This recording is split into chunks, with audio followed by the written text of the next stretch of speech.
Am I live, YouTube? Are you sure? Because you just completely put it in my mouth a minute ago. I mean, seriously. On Rock 100.5, The Cat. Anyway, I don't know what the hell just happened. Oh, maybe by me playing this through the internet superhighway, which apparently has a speed limit of 5 miles an hour.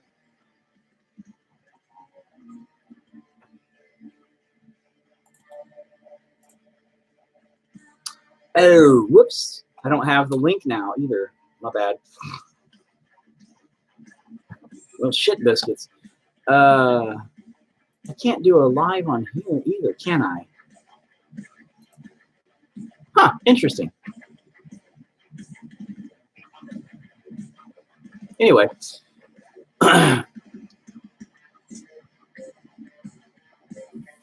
Anyway, but as I was saying, which nobody really cares about,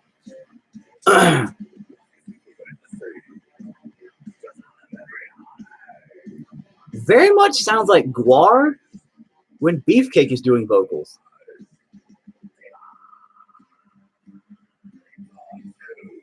It very much sounds like Guar when Beefcake's doing vocals.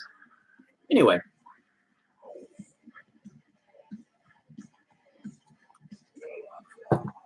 So, what I was saying though, there's a deep history of us helping bands and being a part of other bands.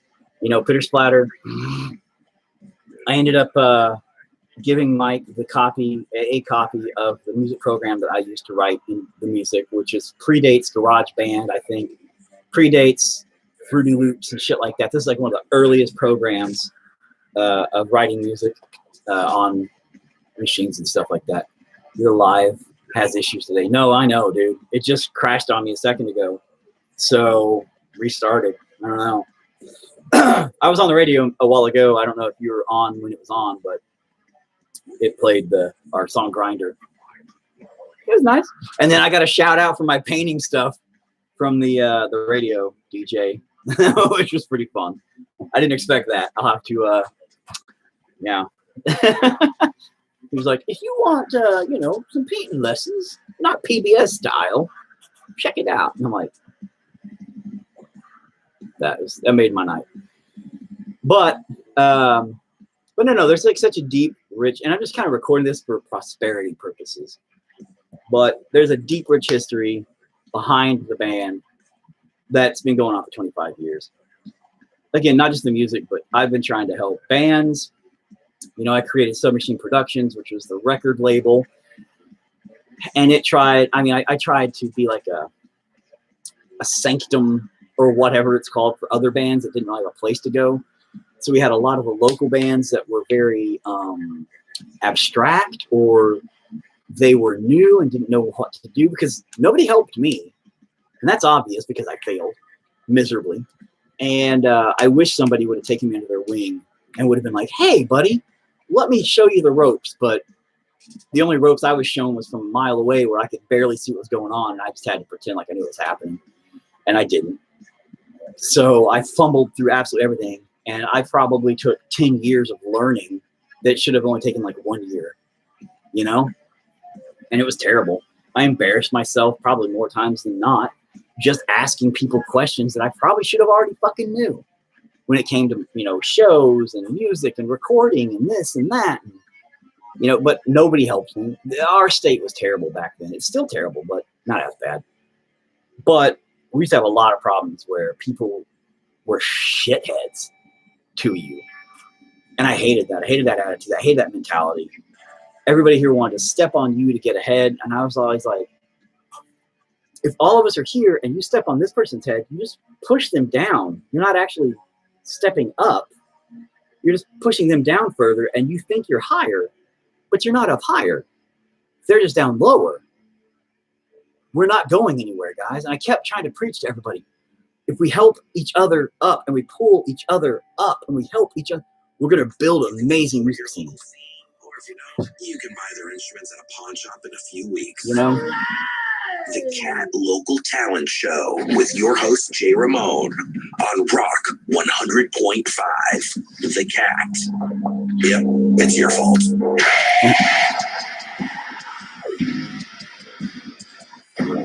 That just punches you in the fucking nuts, don't it?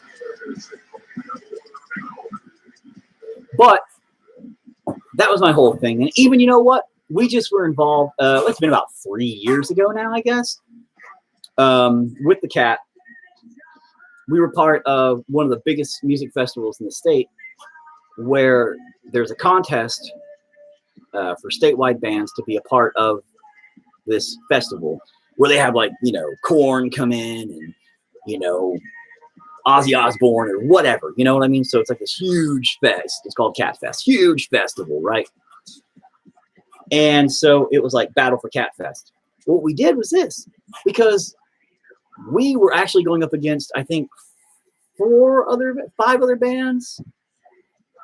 I think, okay, we were going up against a bunch of bands, but I think it was like, we were friends with a couple of them already. And it's hard to go up against friends, you know, because what are you going to do, right? What are you going to be like? Hey, fuck those guys. Vote for us. Hey, fuck those guys. Buy your tickets from us. Hey, fuck those guys. We're the best. You don't want to be like that. Regardless, you know, of if it's a competition or not, you got to have some fucking respect and dignity, you know? Because you're not going to make a better music, not society. You're not gonna make a better music scene if you don't work together. So what we did was this. One of the first commercials I made was involved all the bands. I couldn't get all the bands together to do it though. But I wanted to include everybody. So our guitarist, he had a shirt of one of the bands and he ended up wearing that shirt in the commercial. And then we were fake doing a Mortal Kombat thing, and we had Less Than Human, one of the guys from up there, like going, and it had their logo in the background, and as like the background character and stuff like that in the battle scene. And I'm like, "Are you ready for the you know, for the battle?" And he's like, "Yeah, I think so." I'm like, "Are you ready for a Voodoo Dolls?" Pew! And I shoot one of the Voodoo Dolls guys across the screen as like my bullet or as my my blast, and he goes, "What?" And he floops through and smacks him off. And so we included all the other bands in the commercial for us. And we didn't do it in a disrespectful way. We weren't at all being like, "Oh, fuck these guys, fuck those guys." It was all in good fun and playfulness. And then, you know, we even had the dude from Perseus pop up, and instead of going like, "Whoopsie," he went, "Perseus," and popped back down. We hadn't even, I don't think at that point there, I don't believe we had met Perseus at all. No, we hadn't. We had not met them at all. And now I have a great relationship with those guys. They're one of the bands that we became friends with from that. And what's funny about that whole thing is the guys that put on that event pulled me aside later on, and they were like, "Dude, you know, that was so cool of you. Thank you so much." And I was like, "What the fuck? Thank that for making a commercial? I mean, all right, we just wanted to get people's attention and get this going, you know." And they were like, no, because you involved everybody. It wasn't just like, "Fuck these guys, I'm out for me." He was like, you know, the one guy was like, "Dude, you actually care." And I'm like, "Yeah, this is our fucking scene, dude. Why wouldn't I care?" You know, like, you know, but it's that mentality that I have that I don't think about other people not having, because some other people have the selfish mentality of it's their music scene only. Fuck everybody else. At the concert, chances are you can hear them here on Rock 100.5 with the Cat.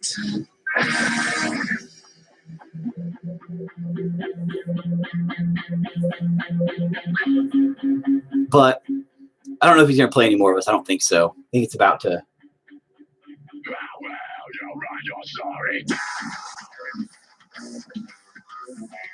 But it's just one of those things, you know, where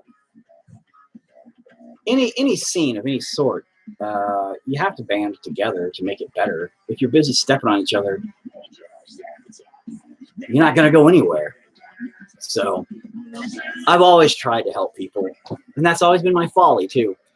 I've probably put more effort, more work and energy into helping these other bands than my own. And it killed me. I know it did. And that sucks. You know, it sucks really bad because it's left me with years that what am I doing? It's left me with years that I could have been, you know, paying back the guys and the gals that stood next to me on that stage, giving their life, their blood, sweat, and tears to kick ass, you know, in front of the people, driving 18 hours to states and then a couple hours here and 5 hours there and all over for the mini tours and all that kind of shit. You know, like, they deserved better. Everybody who ever shared that stage with me deserved better than what I've ever been able to give them back. You know? And I don't regret a minute of it. I loved every second of it. There's been no funner times than those shows. Even the bad shows were great. They were terrible and they were embarrassing. And we've had those moments, my God. But it was the camaraderie. It was the brothership. It was the friendships that all meant something and mattered in the end. It was great. The stories, like I said, there's such a rich fucking history that I'm afraid that we'll become dust in the wind and nobody will even fucking remember our name. I remember I was in a fucking convenience store, no joke, and the clerk was a fan, and they were playing our CD on the fucking CD, the CD player they had in the back, and one of the fucking customers came in and went, "Is that God the Machine?" And I was all, and they were like, "Yeah," and they were like, "Man, are they still around? 'Cause I haven't heard anything about them in a long time." This is years ago, and I was like, you know, it makes you feel good. There's been so many times I pulled up to, we were in one of the big cities. We pulled up next to a fucking truck that was just blasting. I thought it was on our radio. And we have a song called For the People. And it's all like, you know, it's got a drum beat that's pretty recognizable. So I was like, okay, you know, and I went to turn it up or whatever, and the radio was off. And I was like, what? But it was, in fact, our song bumping. I was all, because I was hearing the lyrics and everything. I'm like, what the fuck? I rolled down the window and I realized it was the truck next to us just blasting this song. And I was all, I'm like, hey, like some kind of flailing retard trying to get this dude's attention, you know? Because I was going to be like, hey, that's our song, you know? And like that would have made it cool or something. You know what I mean? Like, hey, that's us. Yeah. That would have been so lame, I'm sure. He would have been like, you guys are fucking idiots. Oh, my God. But it was a really cool moment for me, you know, sitting in the passenger seat, hearing the dude next to us playing my song.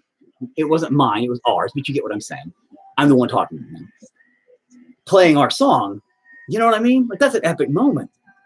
I've been recognized once. We were shopping, my grandmother, me, and my son. I think it was my son. Maybe it was my daughter. On Rock 100. When it might have been my daughter. Here we go. WPTFM, Oklahoma City. A Cumulus station. Anyway, I don't think that's... Is that local? Is that a band I can play? No. All right. So, as far as that goes, though, like, I was recognized. Yeah, I was pretty sure it was my daughter when she was a little baby. But I don't remember. It was one of the two when they were little babies. And I was in a store shopping with my grandma and my baby. A baby. Just a random baby, you know. And this dreadlocked motherfucker, having no idea who he was. But he was like, hey, you're that vocalist from the band. And I'm all, maybe? What band? He's like, "What the? You got the face paint, man?" And, oh yeah, you got the machine. And I'm like, I am. Oh, I wasn't doing a painting thing. This is strictly for a thing. I might go ahead and paint though. Fuck it. I just have to go get me some more tea though.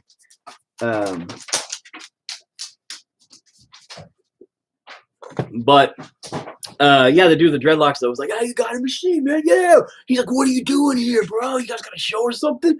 And I was like, with a baby, and my grandma, and I'm like, I'm shopping with my grandma. And he's like, "What? But, I mean, what are you doing in the state?" And I'm all, "I live in this state. How weird." But it was such a cool thing because he thought I lived in California, and I just went on touring and stuff like that. And I'm just like, it's pretty nice. It's a cool fucking thing. And that's what I'm saying. Like, God in a Machine has such a rich, deep history in this state. And yet it seems like nobody knows that.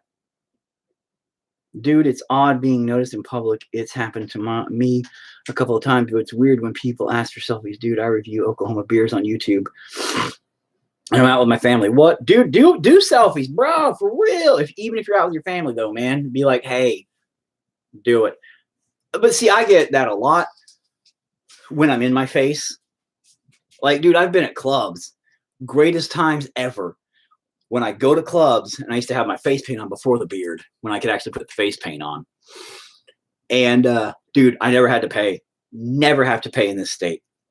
Now, that's cool.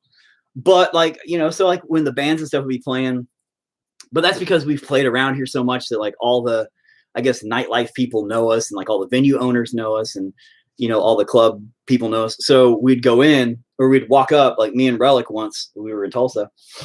And I can't remember what it's called now, but it's been under so many different names. But there's a place up there, and we started walking in, and I was just checking out to see who was playing that night. And I go up, and one of the security guys goes, hey, aren't you from that band? And I was like, yes, I am. And then the venue guy comes up, the venue owner guy walks up, and he's like, is there a problem here? Oh, hey. He's like, no, man, this is 4. Come on in, bro. Come on in. And I was like, excuse me, sir. I just felt like fucking royal. It was just funny because the way he said it was like, oh, no, he's special. Come on in. And I was just like, we're not playing here tonight, dude. And he's like, oh, no, I know, man, but you can come on in anytime, whatever. But I'm like, awesome. Thank you. But I was just checking to see who's playing tonight. He's like, oh, go on back to the green room. They're back there. And I'm like, but I'm not playing. But right back in the fucking green room. And we're talking, the green rooms where famous people are at and shit. And, but again, they know that we're respectful. We're part of the business. We're doing that. So we're not just like people that are going to come in there and be like, oh my God, Trent Reznor. We're not going to act like fucking idiots. We just go in and we're like, oh, hey guys, what's up? You guys playing tonight? Cool. Blah, blah, blah, blah, blah. How's the tour been going? Have you hit this city yet? Oh, they're fucking assholes. Watch out here. Blah, blah, blah. Have you been to this fucking venue? Blah, blah. We might talk the business with them for a second and then we're done, or whatever. I don't even talk business with them because here's what I've learned about famous people, by the way, and this goes for anybody. And this is what I've learned. You want to ever become friends with somebody famous? This is literally my secret and it's real. And I'm not kidding. Never talk to them about the business. Talk to them about family. Talk to them about fucking holiday shit. Talk to them about going to fucking Walmart. For real. That's it. If you do that, you talk to them like a fucking person. And guess what they don't do? They don't talk to people like people. It's amazing. They miss the person interaction. So when you talk to these famous people like they're actually fucking regular people, blows their fucking minds. They're like, you don't care that I'm famous. You just care that I'm a person. And I've actually become friends, like real friends, have their phone numbers, know where they live, friends with famous people. And that's not me bragging because I'll never say their names. I'll never give away who they really are on my Facebook friends because they're under pseudonyms and shit like that, etc., etc.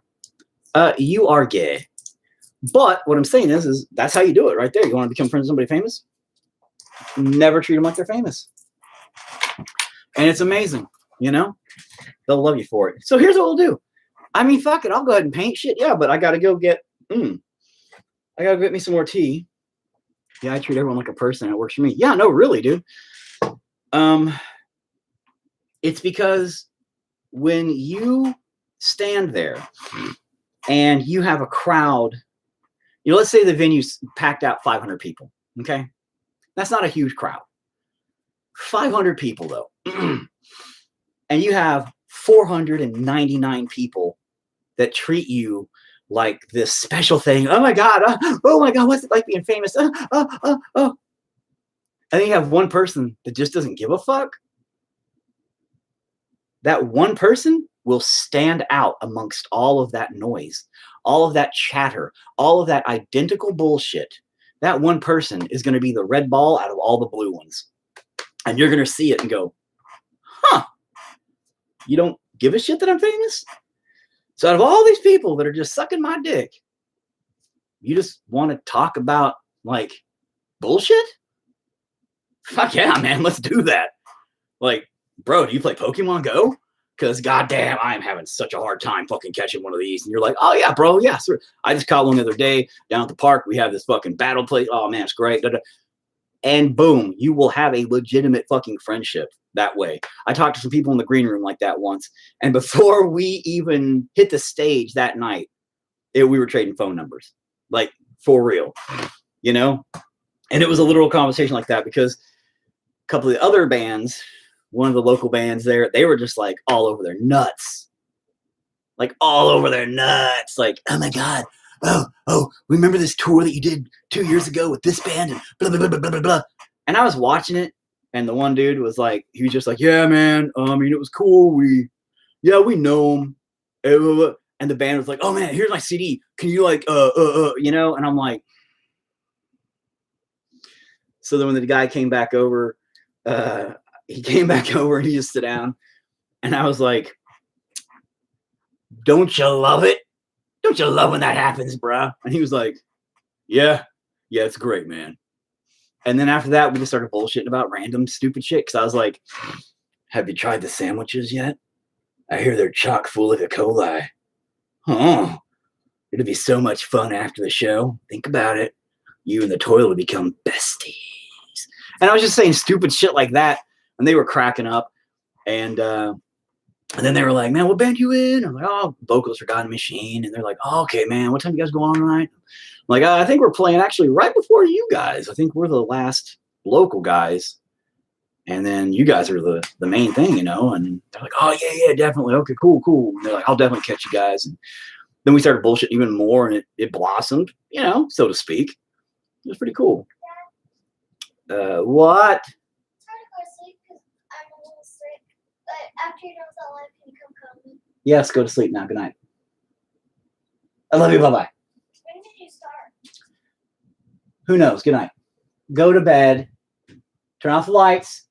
Lay there. I'll be up later. Okay, good night. But yeah, when you don't treat them like idols, you treat them as equals. They treat you as an equal, and then you tend to actually spend time with them, like spending time with them. Exactly, dude. And that was really it. And that's when I learned that they're surrounded by yes men. They're surrounded by people who just want their money or their fame or their attention, or they think they can get favors or whatever. And then they have all the fans that are just like starstruck and starry-eyed and like, oh my God. And that's all they hear all the time. So when you sit down with them and you're just like, I ate a turkey sandwich today, you know, they're like, are you all right, bro? You're like, yeah, dude, it was a great sandwich. And they're like, I mean, I kind of like ham myself, but, and then they're like, dude, you're like a normal fucking person. I hate groupies. Let me go get some tea, get my paint and stuff ready. So guys, just hang out for like a couple of minutes, quick tea, quick pee, gotta grab some water, take a couple of seconds. I just gotta make it in my kitchen, make it in my bathroom, and make it back to here. Hang tight. All right. I'll be back in a second. Ouch, my leg.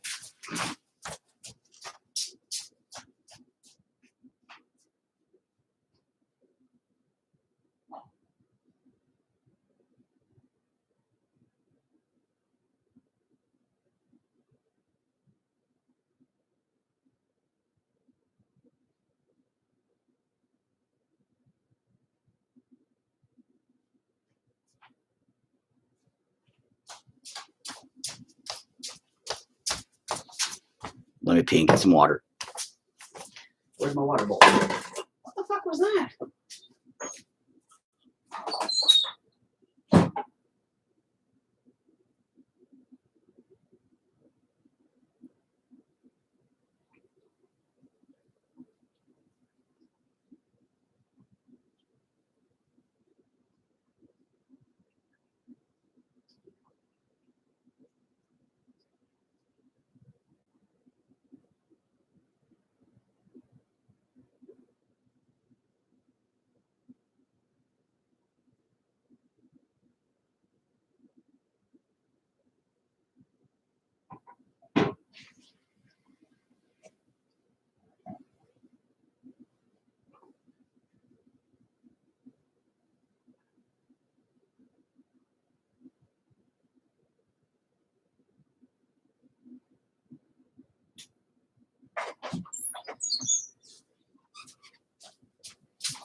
Alrighty then.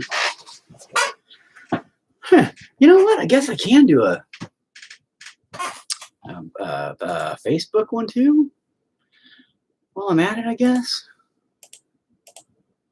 Holy crap! So many people are attacking me on my Facebook. Hang on a second. Let me pull. Grew up on the station. It was a short stream. It wasn't a short stream, actually. There we go. Hey, I'm still there. Trina is a professional groupie. Wash my hands. I do. I always wash my hands. But once I finish this M&M's package, gotta head to school. Yeah, I understand, dude. Live. How do I do it over here again? I keep forgetting how to do it. Let me go to my actual page. Oh, live. That wasn't a short stream. I actually just popped on the last half of it. Shut up, just do it. Oh wait. Title. Radio airtime. There we go. Boop. Wait, I said yes. Oh, is it going? Are we live now? What the fuck is happening? I said enter. Oh my God, you dildo. Post on my timeline. Yes. Audio, video. Yeah, use my camera, you fucking dildo. What in the fuck? Oh, there it is. It was hidden. The go live button was hidden. Boop. There we go. All right, going live. Man, you can like look at that. Like blind you with my bald ass head. It's ridiculous. Look at that. It'll be like, yeah. I know they always make those jokes about, you know, the bald head, but I just shaved it, obviously. And now it's gonna blind the shit out of you. But no. Trina's cool, man.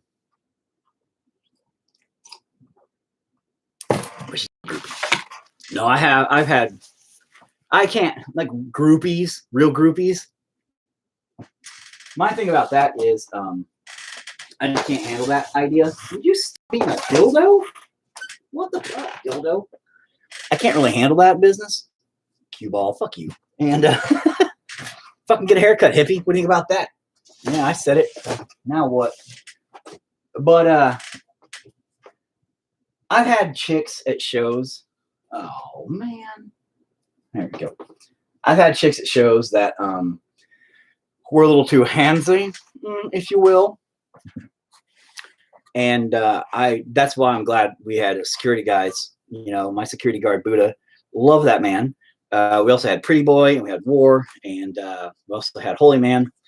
Those are my four mains that we had at one point when we had a security team. It's fine. I took my shirt off at a powwow once, and my dad told me to stop. I was blinding them. But we've been lucky enough to have a pretty good security team, and they know how utterly disgusted I am by human beings. So it's been nice. because Pretty Boy, you know, he grabs people up and just toss them off the side. Buddha, he was always there for me, you know. I still talk to Buddha regularly. You know, I still play games with him and stuff. Great guy, lovable motherfucker, huge man, huge man. And I'm talking, this dude's like 6'5", 6, something like that, 5. And scary looking motherfucker. He used to have like long fucking hair and a huge beard. And he's got huge fucking piercings and looks fucking scary as hell. He really does look scary as hell, but lovable motherfucker. You just lovable guy. And but when it came to shows, if you needed to move, you'd fucking move. If I said that guy gone, yeah, you were gone. There was no, I'm gonna fight this guy. No, you didn't. You shut the fuck up and you left, or he picked you the fuck up and you left. That was the only options. There was no in between. That was it.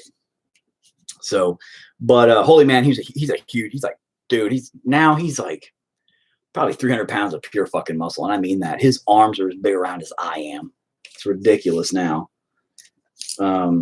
Huge dude. Pretty Boy, he turned into a super Christian. Nothing wrong with that. That's just the choice, the life choice he made. And he stopped talking to everybody because he didn't want to surround himself with the overall negative presence that some of the people within the group had. Totally respectable and understandable. And then War, I don't know, he ran off. Oh, any memorable ejection from shows? Oh, fuck yeah, are you kidding me, bro? One of the funniest ones was in Stillwater. There was a guy who was like fucking out of control. Like really out of control. I don't know if this dude was on meth. I don't know if this dude was on just alcohol, or I don't know what he was on, okay? But this guy was punching, swinging. He was okay, back in the 98, when punk was a big thing, you'd have these pits, and they just run around swinging their arms like idiots, right?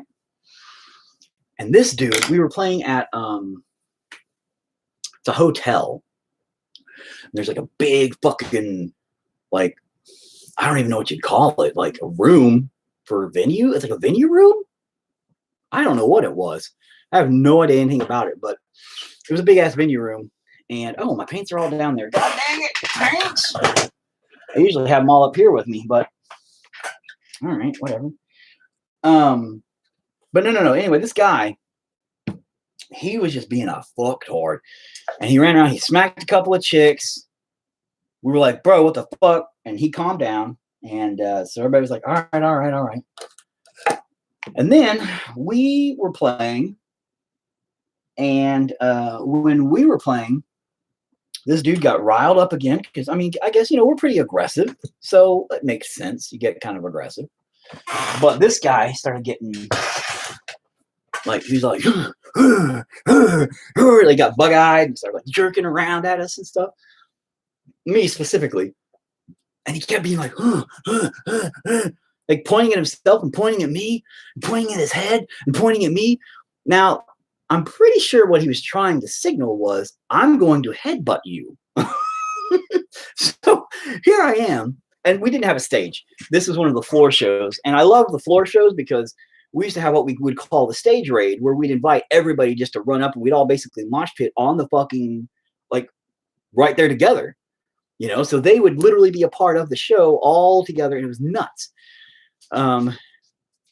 Really fun times, really kind of dangerous. And but for the most part, our fans were very respectful, and those were usually the littler shows. But this was not one of those shows we invited people up. This was not going to be one of those shows. I had no intentions of this dude getting within 2 fucking feet of my head with his head, because I knew this dude was on something, and he was just going to act a fool.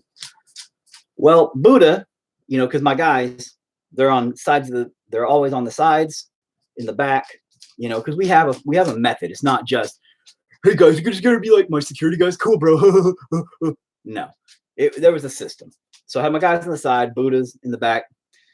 I spot spot him. I'm like, nod. Comes up. He's standing right behind this dude, like Buddha. You gotta understand. Again, Buddha, 6'6", almost like a big dude, 6'5", 6'6", somewhere around there. Mountain of a man, 350-pound dude, mountain beast of a man. And there's this dude, skinny guy, probably about my size overall. And, I'm not that skinny now, but I mean, he was a skinny dude back then. But he was just like, wired out of his mind. And we've been having problems all night. And we said, one more fucking thing. You're fucking gone, dude. Because he kept saying the accident. He hit the girl's an accident or whatever. And finally, I was just like, this dude's being too fucking aggressive. This is about to happen. You could just feel that tension. And I could not perform properly knowing that this is going to happen. Because he just kept getting closer, getting more like, like threatening. So I just like, yeah. And Buddha said, and this guy just starts fucking kicking, like flipped out of his mind. And when he gets outside, he starts fucking putting holes in the building. Like, dude starts putting holes in the building because he's flipping the fuck out, dude. So that was a pretty memorable one. Really fun time because we were just like, dude, this guy is on some shit. So, and we went out there and afterwards held account or reliable. We weren't held accountable. We weren't held responsible. I don't know what you'd call it. We didn't get in trouble for it, thankfully, because I thought we would. I was like, oh shit, we're going to get this, God, gross. I was thinking we were going to get like in trouble. We were going to have to pay for these, the pillar thing that broke really good. But we didn't. I was like, oh, thank you, baby Jesus. But we've had shit like that. We've had a couple of, idiots. There's video footage that I was taking, actually. I don't see why you tried to handle it with your own guards. Well, yeah, but because damages took place at our show, during our time there from a dude that was at the show, dude. So I don't know. I just didn't know. I once had the doors ripped open and some punk kid got mobbed by a bunch of rockabillys. Oh, yeah, that happens. I mean, dude, we've had shows that were, hey, do not chew on that, young lady. Okay, then. You can rest your head on it, but don't chew on it. We've had shows, some of the funniest shows we ever had were combination shows. That's what I was going to do with you. Were combination shows of like rap versus industrial versus metal versus just whatever. Like we had multi-genre shows that I would book. And I wonder if I want to try something a little different this time. See if I fuck it up. But we never had problems at those shows, man. So like the rockabillys and shit, like stuff like that, we had a few show up at some of those shows, like, and we've had like I said, like hardcore thug gangster motherfuckers and some cholo motherfuckers, and we've had like this huge eclectic group of people, right? That you would look at the crowd and you would go, oh my God, there's going to be like some kind of turf war or something happen. Nope. You would see, in fact, I've got video of it. But, because like I said, I've got tons of video. I have video of every show. And, but there is one show that was hilarious because there was this barefoot straw hat cover, or I don't know if it's a coverall or an overall, but it's one of the straps that comes down to here and shows like his titties. Fat dude. And he is just moshing away, having a good old time. Woo! The whole fucking night with the rap groups, the metal groups, you name it. He was just having a great fucking time. And it was amazing. And, right next to him was some of the most thuggish gangster-looking motherfuckers, gangbanger-looking motherfuckers, just fucking headbanging and shit, because that was the vibe. We all didn't give a shit. And that was the point. We were all there to have a good time. And the great thing is the rappers that were there, we were friends with, and the metalheads we were friends with, we were all there together as musicians, as people. And that was the thing, man. Oh, come on. But that was the beauty of it. And that's what really, really made it happen. It made it work. So it's all about the vibe, dude. So if like that kid, I stepped over the punk and took on the Rocco and the other guards, dragged him in, closed the doors behind me. It's all about the vibe, you know, like if there's some kind of negative shit going on, oh yeah, it's terrible.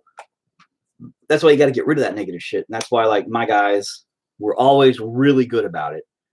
Really good. I had one show, like I was about to say, I walked, there's video of me because there's another band on stage. I think it was Cryptic Plague that we used to play with, was on stage.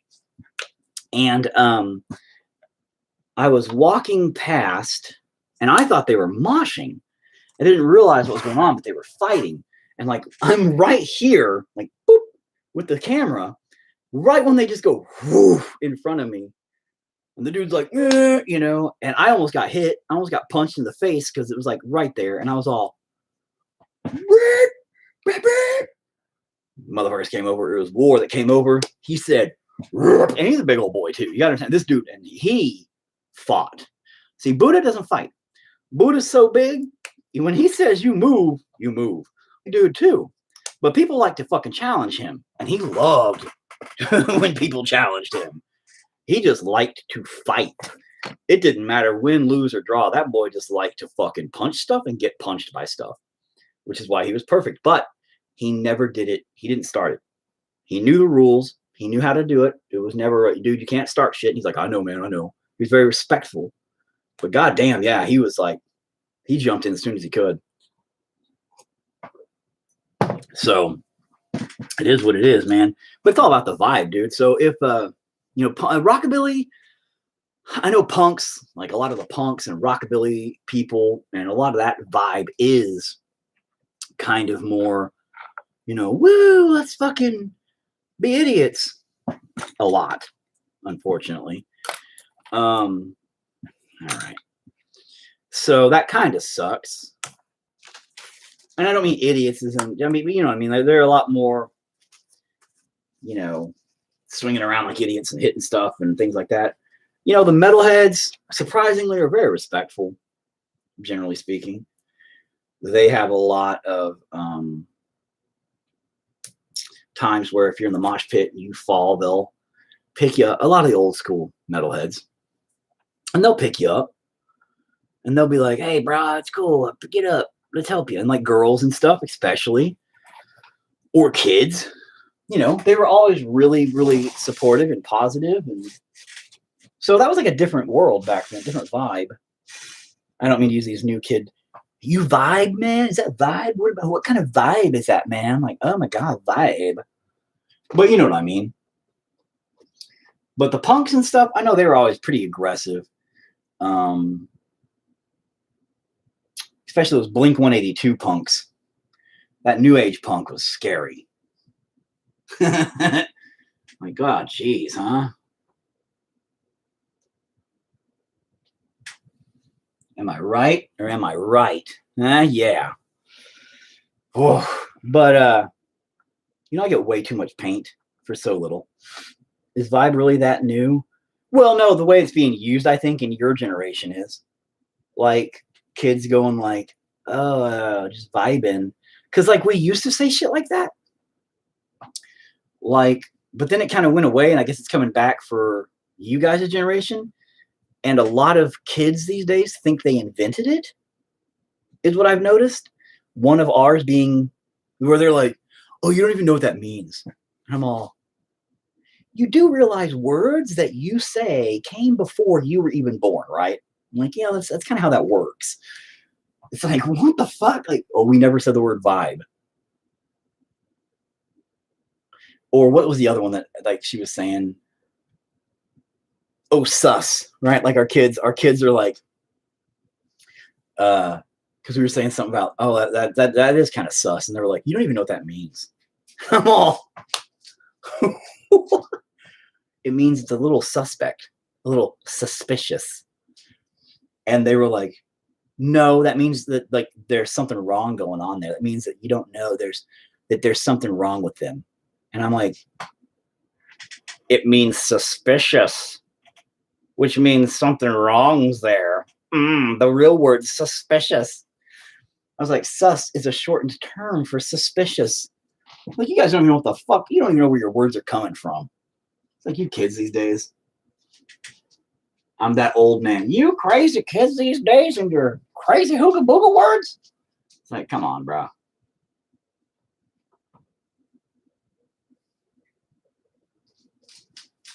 This shit's cracking me up, though. So, yeah. Are you a boomer or a simp? I am a... I can't put the words together. I got nothing. I'm not a boomer or a simp. You. Number one, I have a wife, so I don't have to simp after anybody. Yeah. She's already been signed away. Ah, ha, ha, ha, ha, sucker. But I'm not a boomer because I'm not that old. Or wait, boomers are older than me, right? Yeah, because I'm a Generation Z. Or, I mean, I'm a Generation X. Then after X came idiots, and then morons and retards. I think that's how the generations worked, right? Generation X, then Generation Moron, Generation Dumbfuckers, Dumbfuckers 2.0, and then now it's Generation Retarded, I think is how it works. Yeah, I'm pretty sure that's how that goes. We were the last great generation. Whoosh. I said it and I meant it. What do y'all think about that?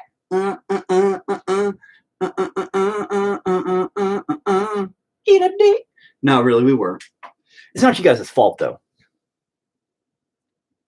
You guys just missed the cool train.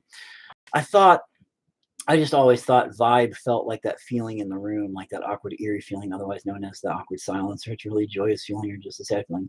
Well, yeah, boomers are Vietnam. So they're like old. Yeah, like I know boomers are like, they're the ones like from the 70s or not 70s, but like 60s back then. You know, and the boomers, because they had like all the babies, the baby boomers, hence the name boomers. So yeah, it makes sense. And yes, the vibe of the room, the vibe thing's a new, like I said, dude, it's like we used to use the term vibe to some degree, but now the kids have brought it back, you know. I know the fucking real generation things, dude. And here's what everybody says.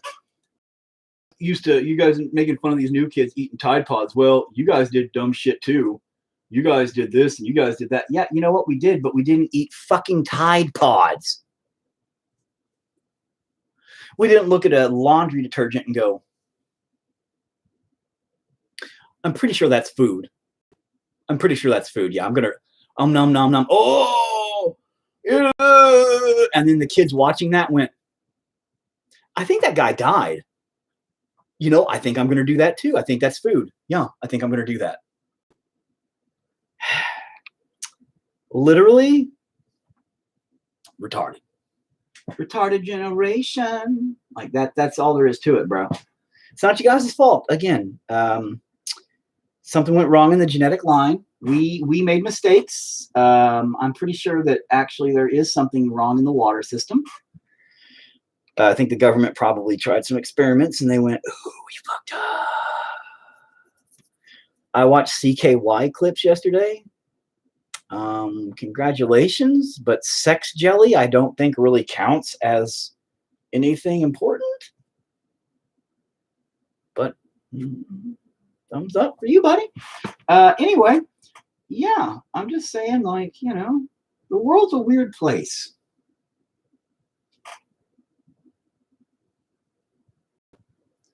And if you wonder what I'm doing, I'm making flowers, obviously. Not very good at flowers, I discovered a while back.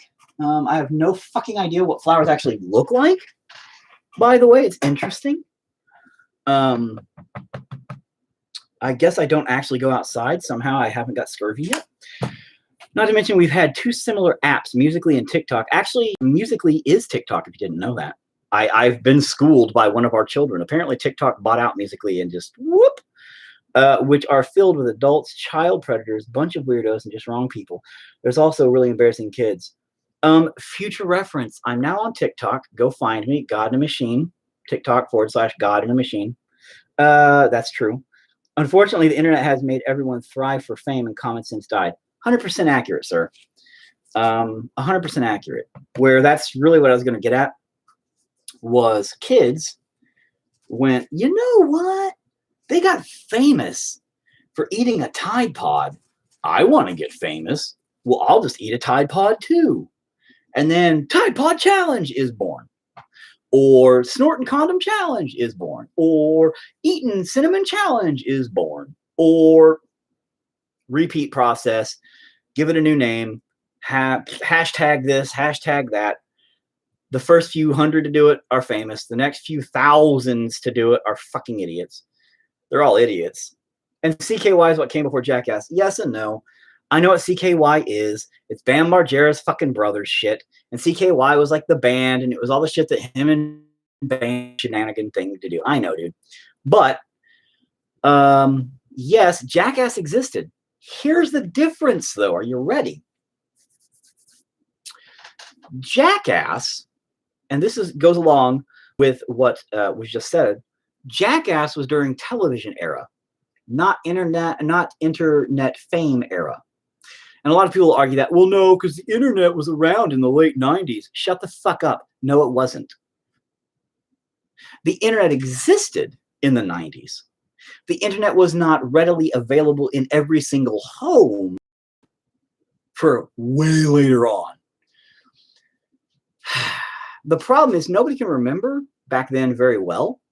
And if you recall, back in the 90s, if you had a TV in every room, you were goddamn rich. Most people had one TV, maybe two if they were lucky, in their fucking family living room. When computers popped up, if you had a home computer, you were probably a fucking lawyer. You were probably a fucking doctor. You were probably something along those lines. And you were rich as fuck. Or you somehow had connections to the nerd world, which wasn't a thing back then, really. Technology and shit, if you were like a game shop of some sort, a technology center of some sort, sure. Okay. However, I'm waiting for those to kind of dry if you didn't know. However, fast forward, right? Make sure I got no comments over there. Nobody gives a fuck. Fast forward into the 2000s and something, you know, earlier 2000s, computers were then becoming readily or available in every household. And at that point, the internet was AOL Online. Yahoo chat rooms were becoming popular in early 2000s, 2002. Things of that nature. That was what was known as the Wild West days. And if anybody remembers those, amazing. That was when you got kidnapped a lot. No joke. Because you were like, oh, you're a 15-year-old female in the same town I am also? Sure, let's meet up. And then you got kidnapped. Because, man, fuck, that was crazy. It was literally like the dark web back then. And that was when, you know, people got organs sold on fucking eBay when it first showed up, way back in the day. Not back then, but that was when the place was crazy. Crazy. That was when LimeWire showed up. Fucking ShareBear or whatever, BearShare, whatever, you know, all that kind of shit was popping up. So, early internet days, when the internet was becoming available in every household, that was when shit was crazy. Fast forward another 10 fucking years, and now it's on your fucking phone. Beginning back then, nah, it wasn't a thing. Wasn't a thing. So Jack didn't affect our society like this does now. Napster, exactly. You know, Jackass, at best, would, every town had it, your little group. Right? But hold on. Jackass, though, back then in the early 90s or late 90s, MTV era, when it actually was on TV, it inspired children to be fucking idiots. Yes, it did. But those kids, granted, there were some that would film their shit and send it to the Jackass guys, and they constantly were saying, hey, stop fucking sending us shit. Quit being idiots. Every town had a small group of kids, somewhere between 5 to maybe 10, that were the Jackass group of that town. Okay? Everybody thought they were idiots. Those kids ended up coming to school with broken arms regularly, or beat up, or missing teeth, or whatever. And that only lasted for a month, you know? they all got hurt really bad. They're like, oh, this is stupid. I'm not going to do it no more. Oh. The problem is 20 years later, right? 2015 to now, excuse me. So 20, 25 years later and shit, where the internet makes you famous. Unlike the Jackass thing where they wouldn't show your videos. They wouldn't they wouldn't let you be famous. You know what I mean? They wouldn't let you be known for doing that because they knew it would perpetuate the problem. They were being responsible with their stupidity, which people don't do now. That's the problem with the internet. The internet doesn't give a fuck. The internet says, oh, anybody can be a fucking moron. Here, give it a shot. So now you have all these kids who are doing exactly that. So they're out there. I'm going to eat a Tide Pod. Bloop.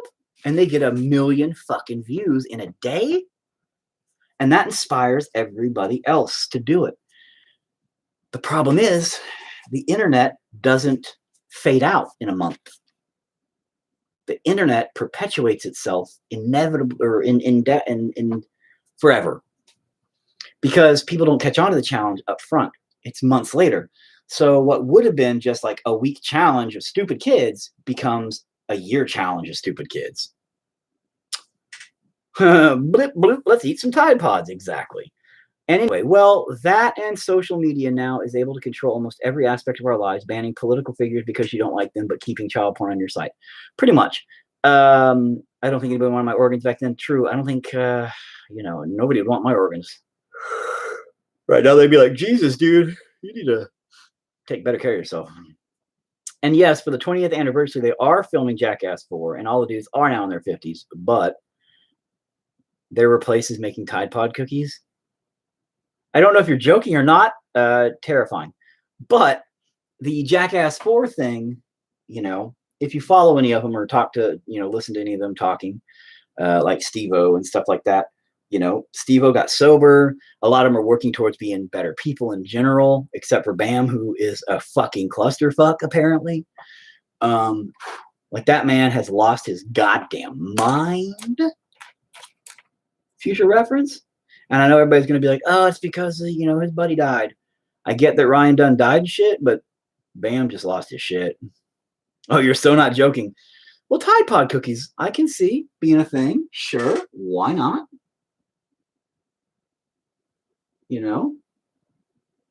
Wow, that is atrocious. I have no idea how to make flowers.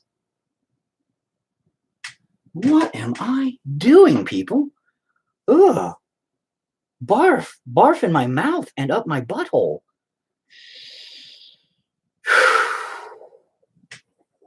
There's got to be a better way to do this. Definitely not this brush. All right.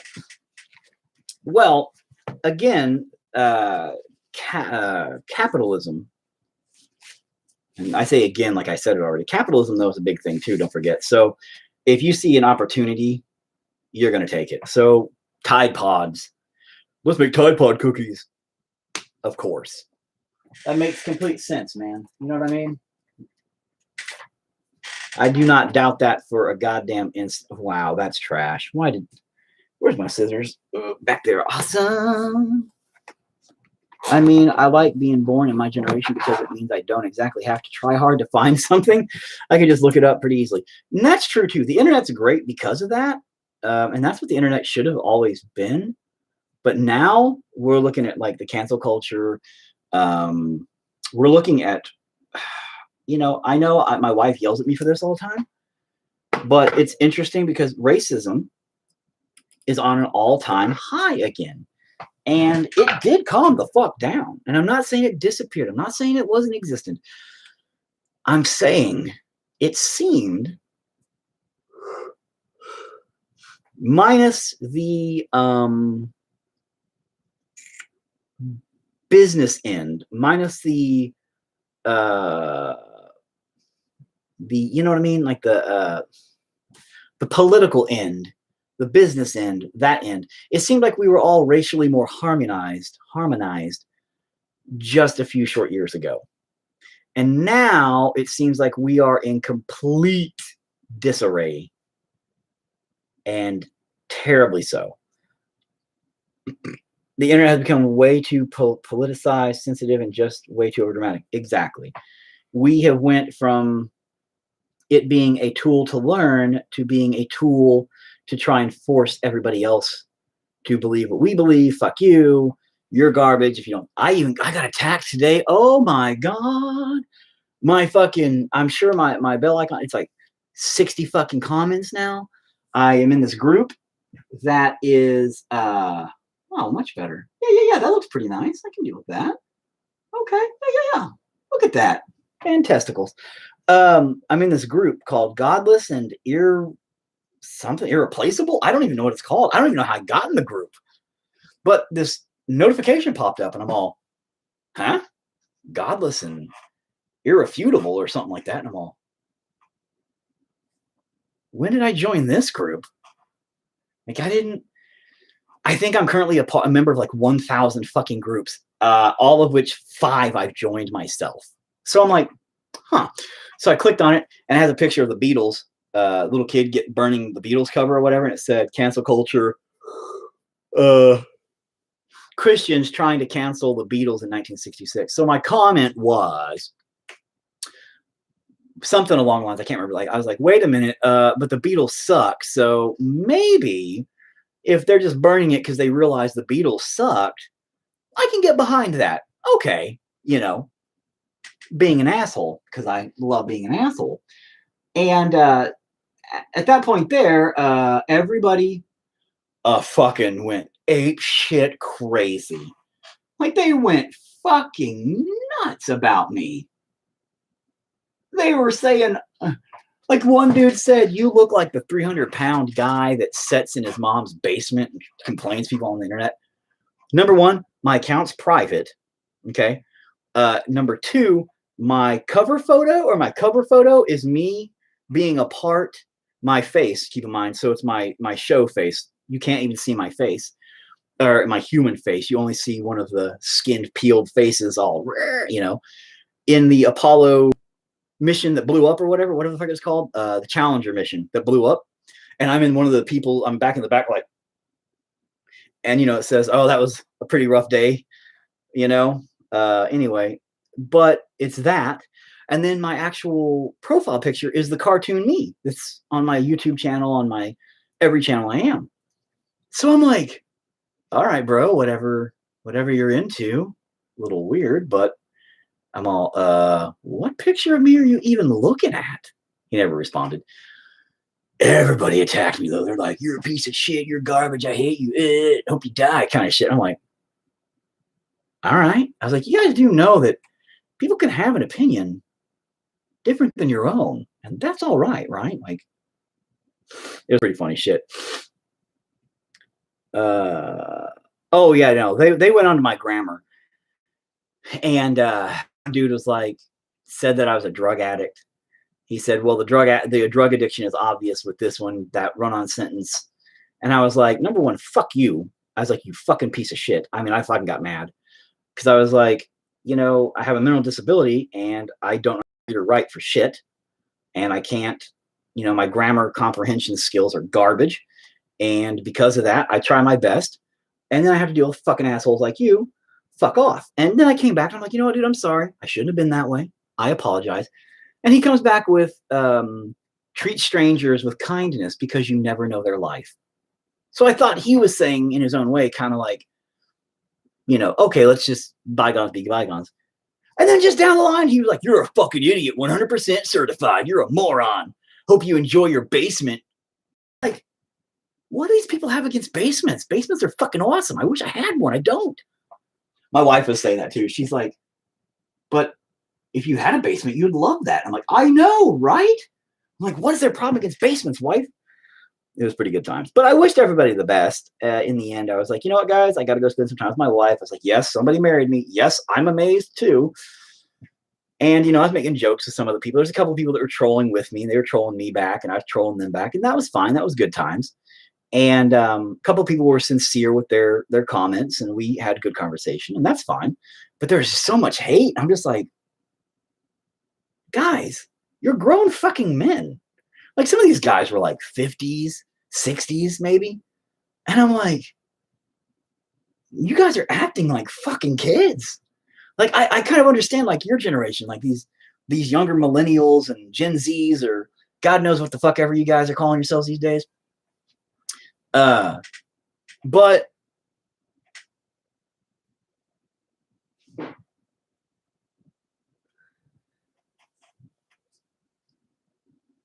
hang on a second. But the thing was I forgot what I was gonna say now. I read that and now I'm like, what? Hang on one moment. Damn it, man, you made me forget. These flowers are looking like trash. But the point I'm making is, you know, these grown-ass men were acting like, now I can understand where the arguing comes from, like these young millennials and Gen Z kids versus these old boomers, because they act like little fucking kids. You know what? The Beatles sucked. Pink Floyd's garbage. Grateful Dead's trash. And they're like, what? No, we're not. Let me tell you, what do you think is good music? I had that so many times. Oh yeah, tell me what's good music then. What kind of trash do you listen to? And I was like, bro, listen. I listen to an eclectic amount of like everything. Louis Armstrong, huge fan of the old classical jazz stuff, you know. And like so I spilled out like from the eras of music that I listened to, from everything from Louis Armstrong to Meg Myers, Puddle's Pity Party, which is like the opera singer turned into a clown that does covers of weird music now, but in weird forms, like in classical and all kinds of stuff. The Royals song that he did is phenomenal, from Lordy or whatever, Lord, the girl. Phenomenal cover of that. I love that song. So, you know, and I was talking, you know, I love Rammstein. I love this. I love that, you know, because of the elegance of vocality that they can do, the lyric content, not necessarily Rammstein's, but some of the lyrical content of bands like NF, the Christian rapper. You know, the stuff he sings about, it tackles depression, it tackles self-doubt, it tackles a lot of things. You know, so I was explaining to him, like, you know, there's a lot of depth that goes into music, not just, whoa, man, I'm so high. This 17-minute long drum solo is so cool, man. It makes it so great. That's dumb. So the intricacies of music mean a little bit more than just being burnt out of your fucking mind. Doesn't matter if you're old as fuck. But that was my opinion, and I was trying to explain it, but nobody wants to hear an explanation. Nobody wants to hear an opinion, especially if it's different than their own. So they were like, oh, fuck you, you're garbage. Oh my God, you listen to garbage. Oh my God, you're so dumb. And these guys are like 60. And they're like, I've had more competent conversations with my 8-year-old daughter when she was 5. And yeah, you said my old man once wanted to keep my brother in a basement, but he couldn't do it because there were kids in the building. Now, I make a lot of jokes about my son, like my reviews. You'll see my son come in or something like that, and I'll always make a joke like, get back in the hole, boy, and shit like that. All jokes. We do not have a hole. We do not have a basement. I did want to cut open a hole in our utility room, though, that we could open up and pull a fan to suck up some of the cooler air during the summer times. And I used to joke about calling that the hole, but we never did that. It would be smart, though. I also thought it'd be a good place to have accessibility under the house, but unfortunately our heater vents system goes right there, and it pretty much like divides our house into 4s. So we can't even get to, it's so stupid. We can't even get to like that part of the house or over here from over there when it's just right here. You know, it's so stupid. You're just lucky you don't have a large following, and you joked about saying you liked Trump. You'd get fucking swung with whether they'd send at you, doxed, shot at, stalked. No, I know. And see, that's the thing. You know, I would love to be on top of the world and fucking Mr. Famous. With fame comes problems. Jay-Z, or was it P. Diddy? Mo money, mo problems. And that's true. It's 100% accurate. Because if you're famous, you're a target. And unfortunately, people don't see you. They just see the hate in themselves and their own bullshit problem. And that sucks, you know? It's like, guys, calm the fuck down. What are you guys doing? What are you guys looking for? And my dad showed me that song with Puddles as a young kid, and I was amazed and creeped out. Oh, the Puddles, the Pity Party song, the Royals song. Thing's amazing, dude. That dude's he is still, I don't know. I know he was a professional opera singer, a phenomenally talented opera singer, and he decided to become a 7-foot-tall clown opera singer. So he goes around with a little box that says Puddle Pity Party, and he doesn't talk, but he sings. He was on America's Got Talent, I think, or one of those shows also. And he comes out and he's all, oh, and he just fucking goes. Phenomenal. I'm listed like 4 times on IMDb as a Trump impersonator. Are you really? I highly doubt that, but you're fucking with me. I never know if you're fucking with me or not. But yeah, Puddle's Pity Party is amazing. Very talented guy.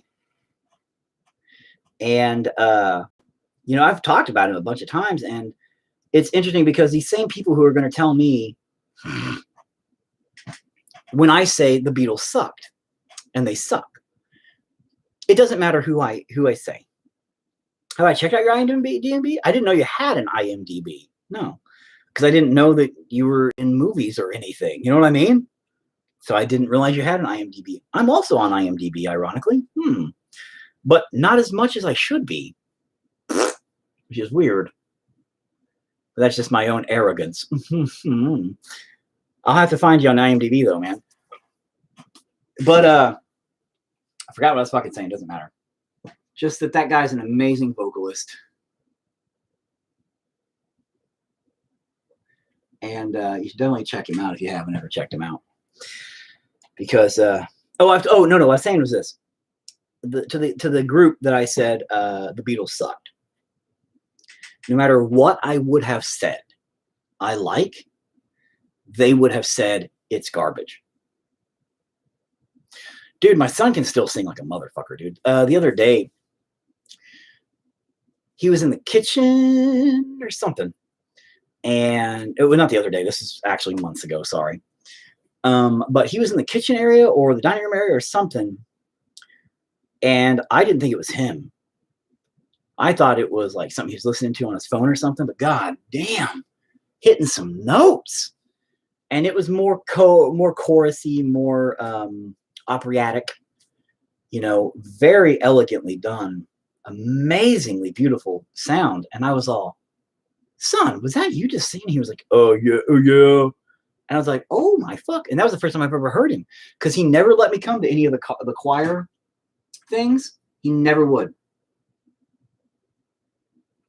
He always threatened. He was like, Dad, don't you dare come. Don't you dare come to this. For the couple of times that he went, he never wanted me to go. So I never did. I respected him.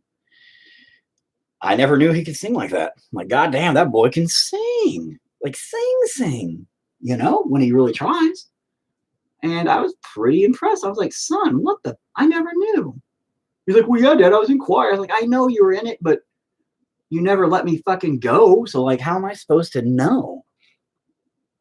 You know? Like, you can't just expect me to know you're a fucking amazing singer. Hey, go to bed. I will be up there soon. Go lay down. 20 hours is soon enough. I love you, sweetie. Go to bed. I will try to cuddle you in a minute. Good night. Good night. Stay off the phone. Go to bed.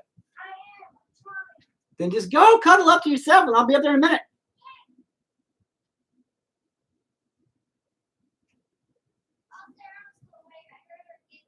Man, you tell her right now, off that phone. I'm taking that phone.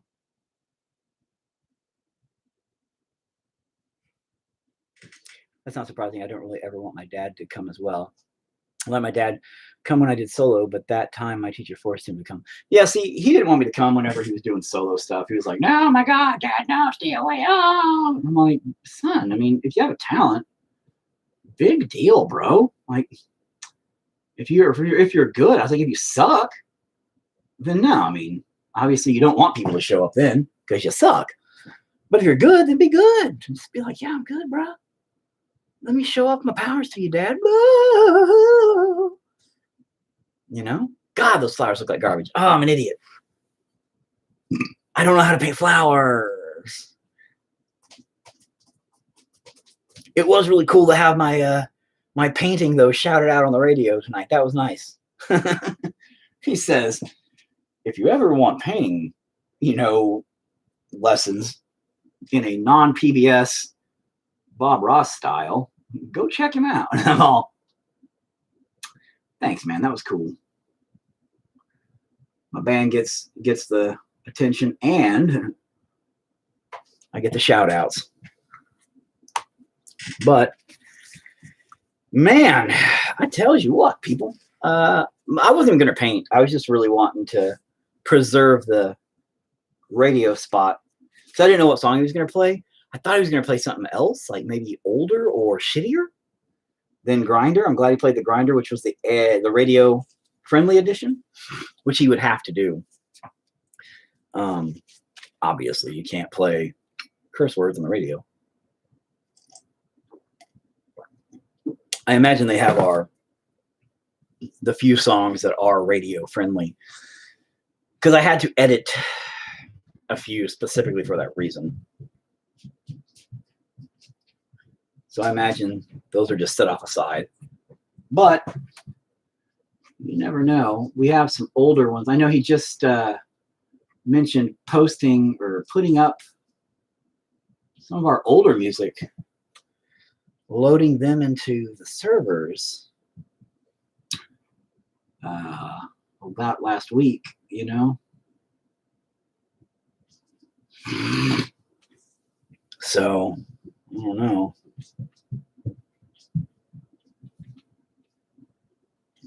I swear to God, these kids. Clunk, clunk, clunk, clunk. And I'm 100% positive that's not the dog. God dang it, that one sucked. I shouldn't have. I mean, they kind of look like flowers. They're all right. Yeah. Go the fuck to bed, bro. It's midnight. What are you doing still up, man? Bed! I don't know who that was. I just thought I'd yell bed. Could be any number of the 15 children that live here.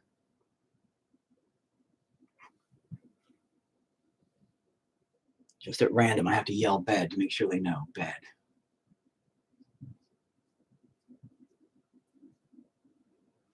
Like, I don't know, they're kind of trash. Some of them look okay, but I don't really know how to paint flowers though. Flowers aren't really in my repertoire of painting things. You know what I mean? Like normally I paint like, oh, here's a dead thing, and here's something that's exploding with its guts or whatever. Here's some tentacle babies. All right, yeah. Well, here's a flower. What?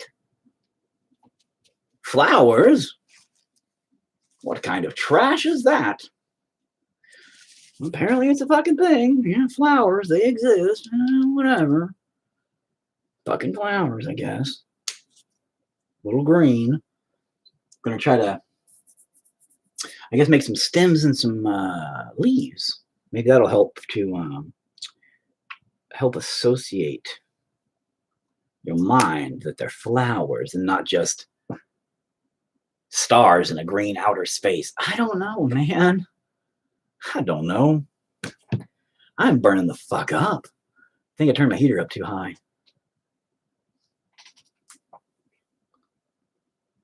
Should probably check my blood pressure just in case.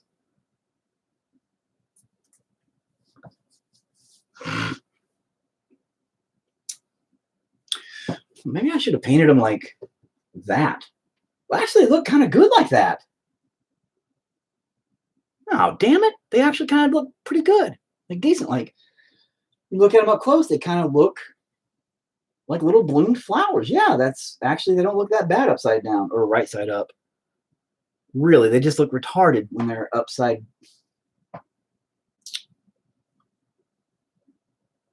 Painting's weird, you know?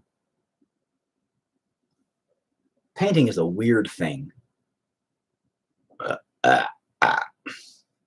Just in general, painting is a strange thing in life. It's like regular life. You think you have it figured out? Nah, you don't. You're like, oh, look at this. It looks like trash. And then you turn upside down, which would be the normal way you paint it. But you know, if you would have painted it the other way, it would have looked like garbage. You know? Like if I would have painted them right side up, I would have been like, oh, look at these little flowers. They would have looked like trash. But then I turn them upside down, right side up right now, and then they're like, oh, those look like nice little flowers. Yeah, okay, cool. Fucking surprise. Anyway, so now we're going to take this and make little stems. I guess. Fuck it. And we're just going to make little bitty ones on each one. Fuck it. Because why not? And whatever it pops up with is what it pops up with. You know what I mean? So, like, you can just... And it'll fade out, and that's the beauty of it. You know, that's not really brightened up. Fuck me. Maybe I need to brighten it up. I bet I do. Yeah. Shit. All right. Add a little white. No. Yeah. Got to peel off the white chunks. Oh, ew. The white crusty chunks. Ugh.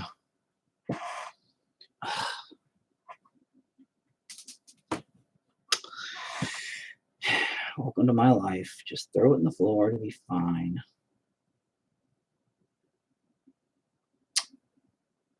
Drip. Oh my God, I swear. Stir it all up.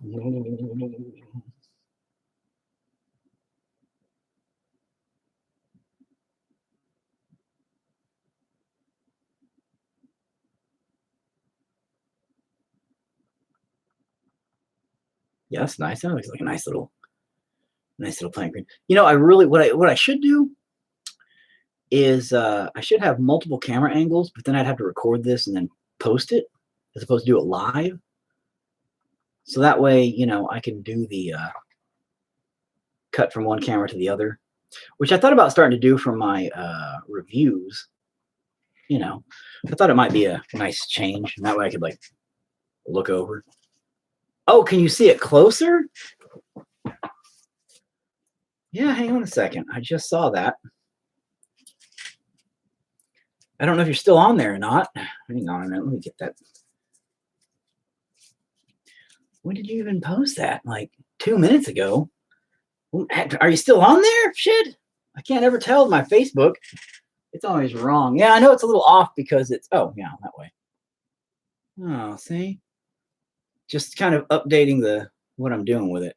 So, and there's the flowers up closer so far, which look really terrible. But if you flip it upside down, they look a lot better for where they're going, you know? So once I'm done with it, theoretically, again, I've never really painted. Okay, I painted the one flower for my wife, right? Which actually came out really good. I need to show you guys what that turned out like, because it did not turn out like the garbage I was showing you that like I was doing. Wow, that was trash.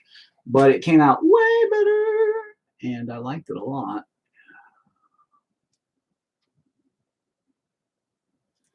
Yeah, that'll give it the impression of a little stem. Then I'll give it some little leaves in a moment.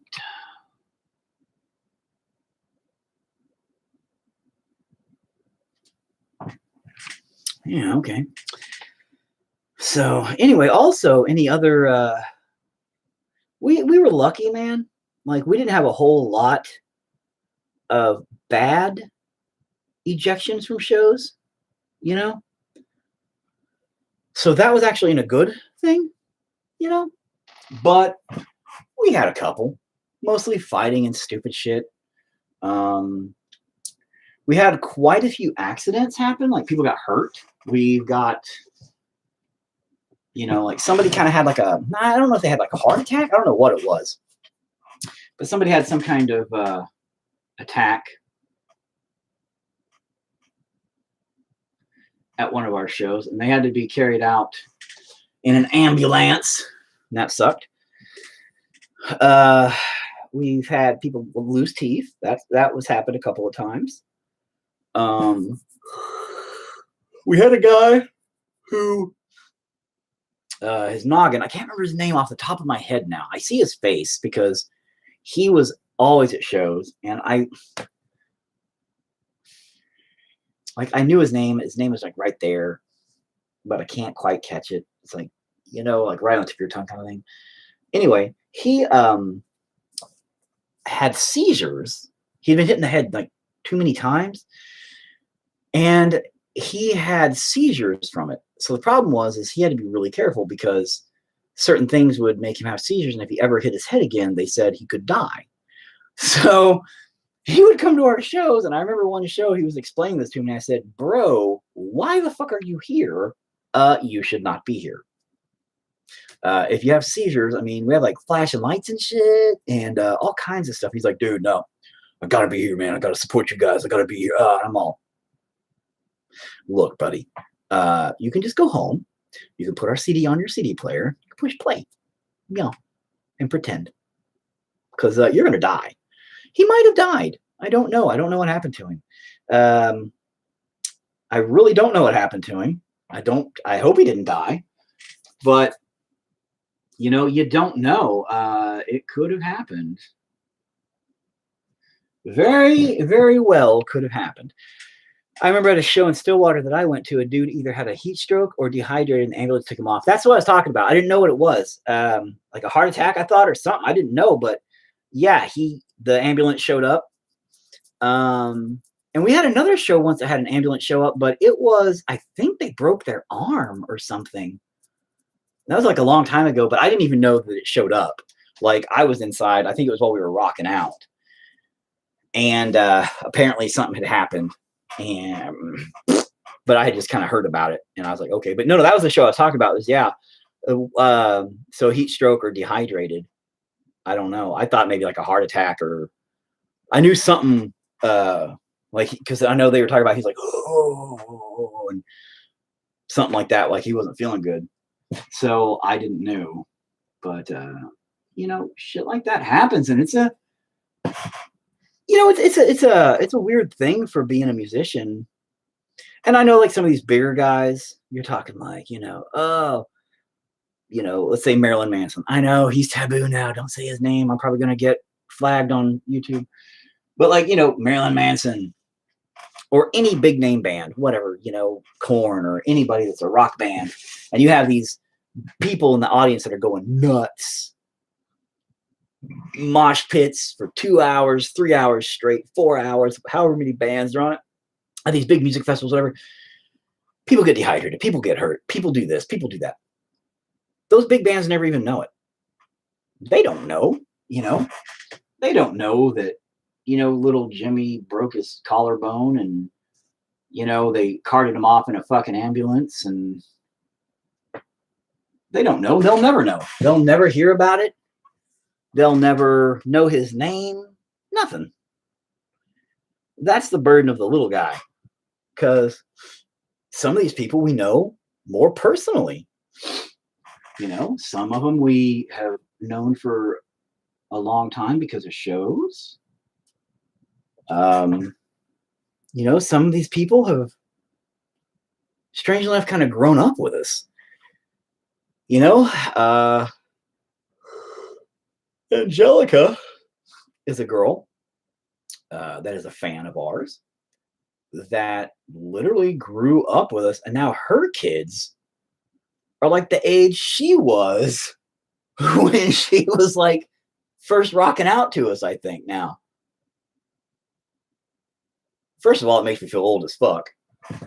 But second of all, it's kind of neat, you know, like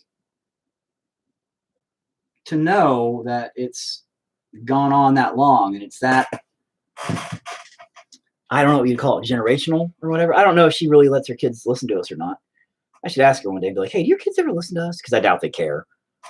You know, they're going to be all about Juice World or fucking whatever new stuff these kids are into. They're going to be like, God Machine rocks. Yeah. They're going to be like, I don't listen to oldies. And especially if they suck. I'd be like, your kids are dumb. But no, man, it's interesting because, you know, you got all those weird stories and all that shit that happened. It's crazy, man. Like, it is some of the shit I've seen and done and been around. It's just nuts, but that's everybody's life, dude.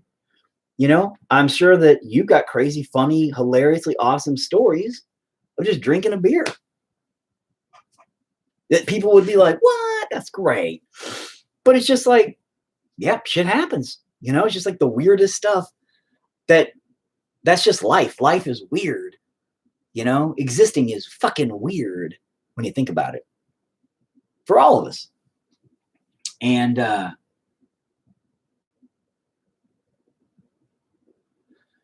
so when you put it in perspective, man, like, yeah, that dude went off in an ambulance that night.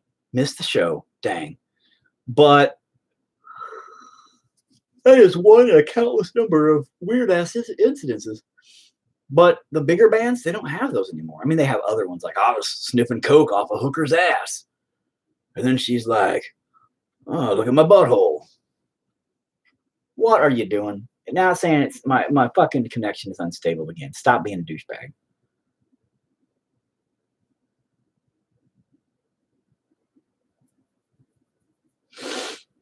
Thank you. All right. My connection reconnected.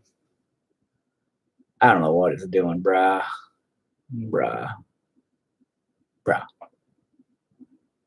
Sorry. Anyway.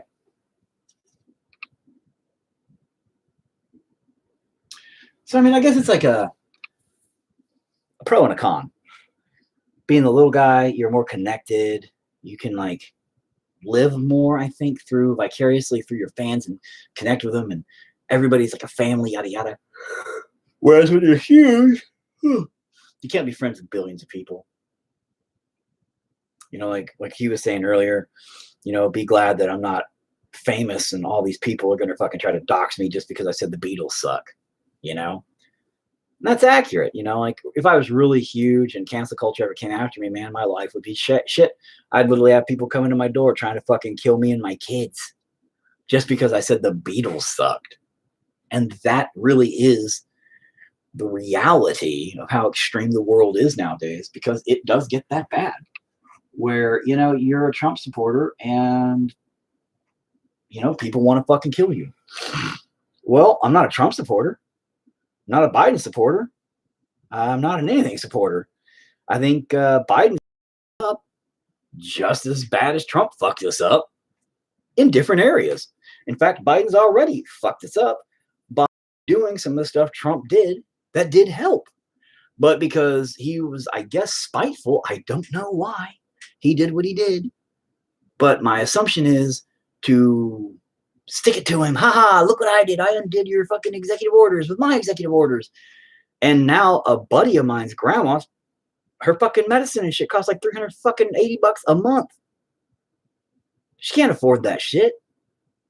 I saw her post the other day. I was like, God damn, because her shit was down to like $34 a month.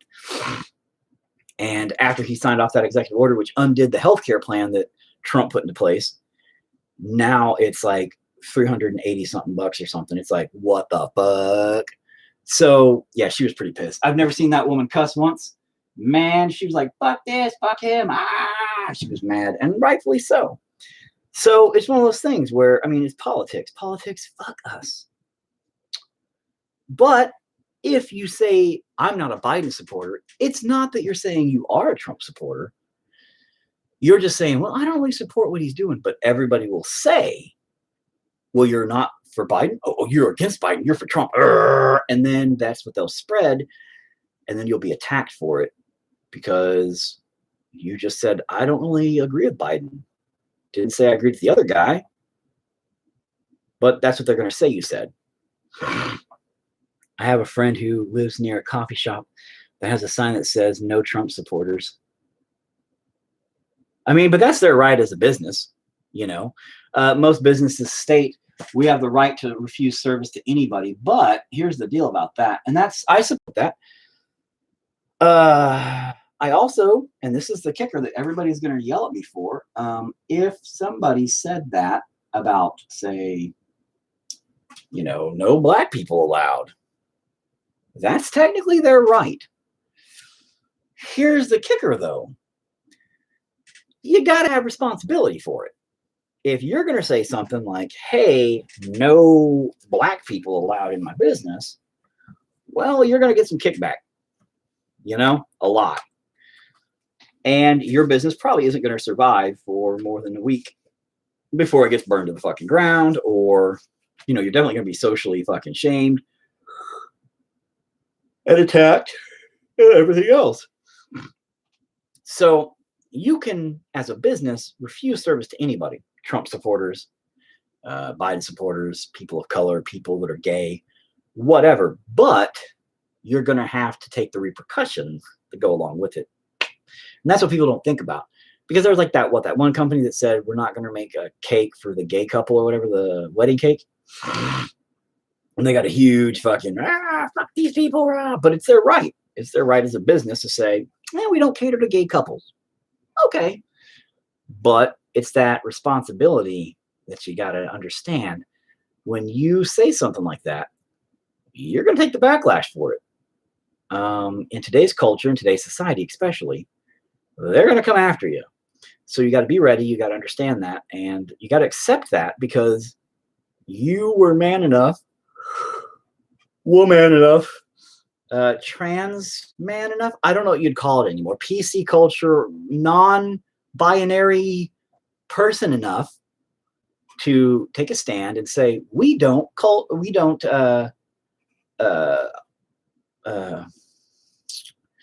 do stuff for these types of people.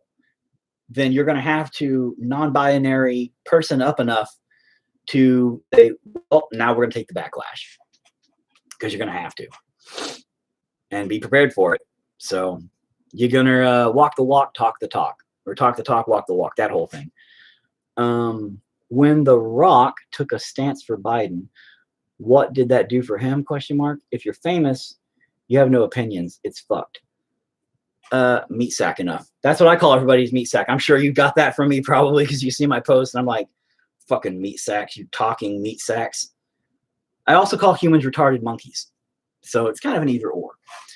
But yeah, you know what? When you are famous, by the way, and that's the general rule has always been, in the place of business, you don't talk. In the place of business, you don't talk about religion. You don't talk about politics.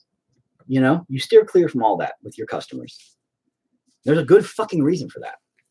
And if the internet would have stayed that way, because if you guys remember just 5-6 years ago, maybe, when the internet, the social media world was not politically driven or anything.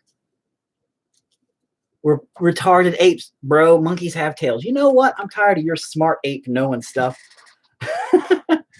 Quit being one of the smart apes, all right? But now we're such a politically driven, not just political, but religion and science. And we're just like, if your opinion is just different than mine from that much, well, then you're the fucking enemy. And it's no gray. There's no acceptance for anything outside of yes or no, or black or white, or, this and, we or them, or it's ridiculous. You are Manzilla, bro. And sexy Manzilla. Oh, wait, that was sexual harassment. I'm sorry. I am going to be canceled now for that. That's okay. I'll accept it. And, but that's just the thing. That's the kicker, dude. That's just the way we live now. What can we do? Nothing. It is what it is. We are what we are, and that's where we're at. And as we move forward as a culture and as a society,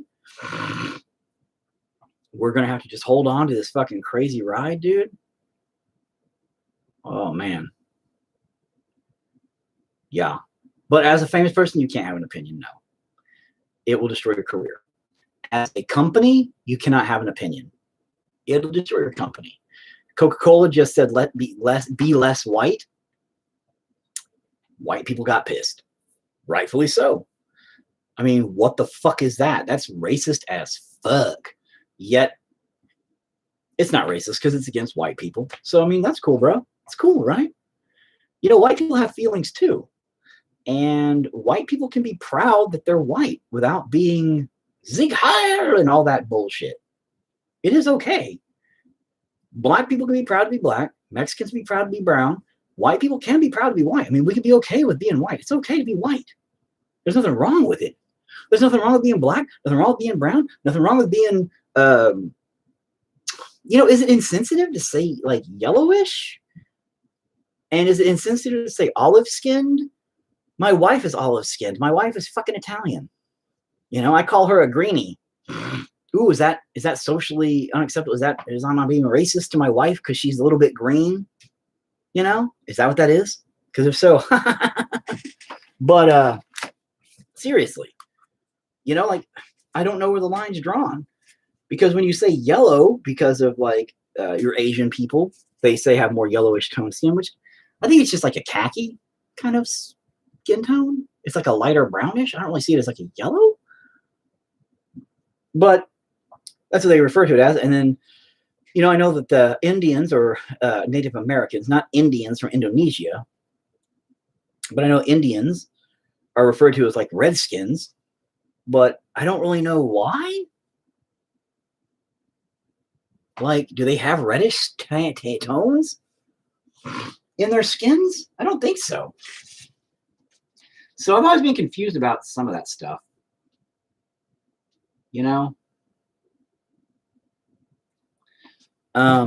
So, I mean, anybody has any insight on that stuff, please let me know. But yeah, you know, I'm just like, kind of, I don't know. Kind of at a loss for words on all that. People are dumb. Again, you know.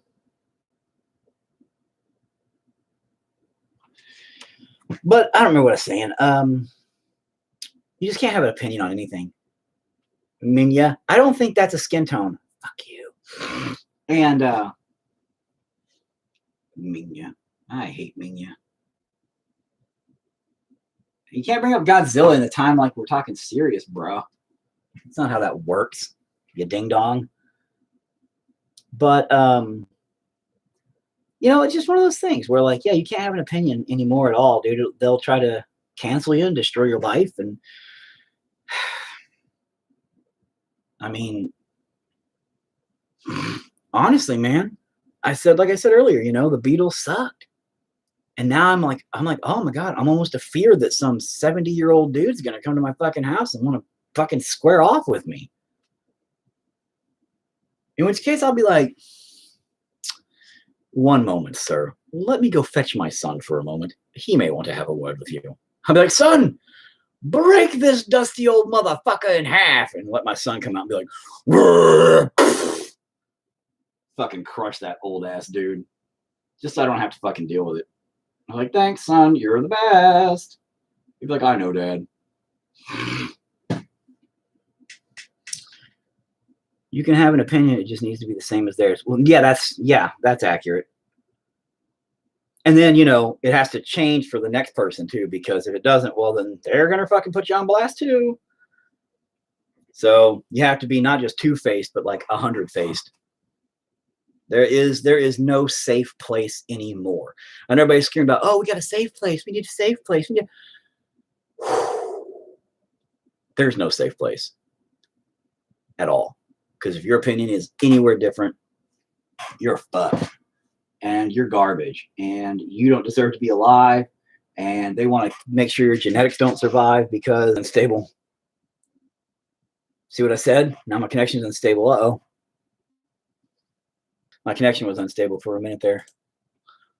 Oh, man. It's got me skirt. It got me skirt, people.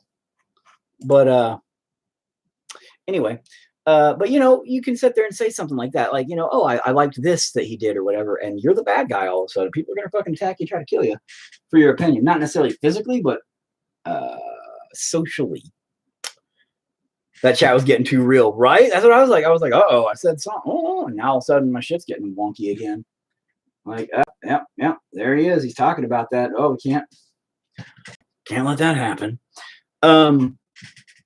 But then, you know, if you tell people, okay, but you know, this other president did something good or that, it doesn't matter. If you said one bad thing or if you say one good thing about everybody, it's still not enough because if they hate him for whatever, why is he so bad? Well, because he's an idiot. Okay, and you're an idiot. I'm an idiot. Everybody's a fucking idiot, pretty much. But he's in charge of the country, right? No, that's a whole cabinet. Oh, you checked out my music video for Grindr. That's the one that the cops thought was a real murder scene. But that was like years later. That was that story. Good times. And that was Buddha, by the way. The big dude there. That's actually Buddha who played that part. Back when he was quite a bit chubbier, you know, for being a big guy. He actually lost a lot of weight working out. I mean, he's still like 300 solid pounds, but not, he's a little bit more confined, like bigger dude. But again, he's 6'6", 6'5", 6'6", somewhere around that. I can't quite remember what he said because I had to ask him a while back. So I kept telling people he was like 17 feet tall and shit like that. And those videos there, man, I wish I could go back and like redo them with the knowledge I have now and the camera equipment I have now, because they weren't bad, really, for what I had. But I was using equipment from the 90s, like Handycam equipment. And it's funny because a lot of people who watch those videos have commented, like, dude, they look really good, like they were really filmed on an old camera. How'd you get that effect? I filmed it on an old camera. They're like, what? Really? I'm like, yeah, it looks like shit because that's as good as I could get it. No. And it's funny because aesthetics, people like that. They're like, oh, dude, it looks great. And I'm like, oh, well, thanks, but no. If I could do a high, although connection's unstable. Oh, there we go. It popped right back in. But it looks good for what it was, and it gives you that kind of like gritty kind of snuff film style look to it. So it's all right. That video also got banned from YouTube. We've gotten our video for Porn Star banned. In fact, I think it got banned again. Grindr banned. Kill got us in a lot of fucking trouble again just recently. What else have we gotten banned? We've gotten a few of them banned. We got in trouble. Our account got shut down a long time ago. We got stripped from rights to our account years ago, and we didn't get them back for years. Then finally I got them back. And that was when I started posting again. So that's why there's like a fucking 6-year gap or something in between. Ridiculous. And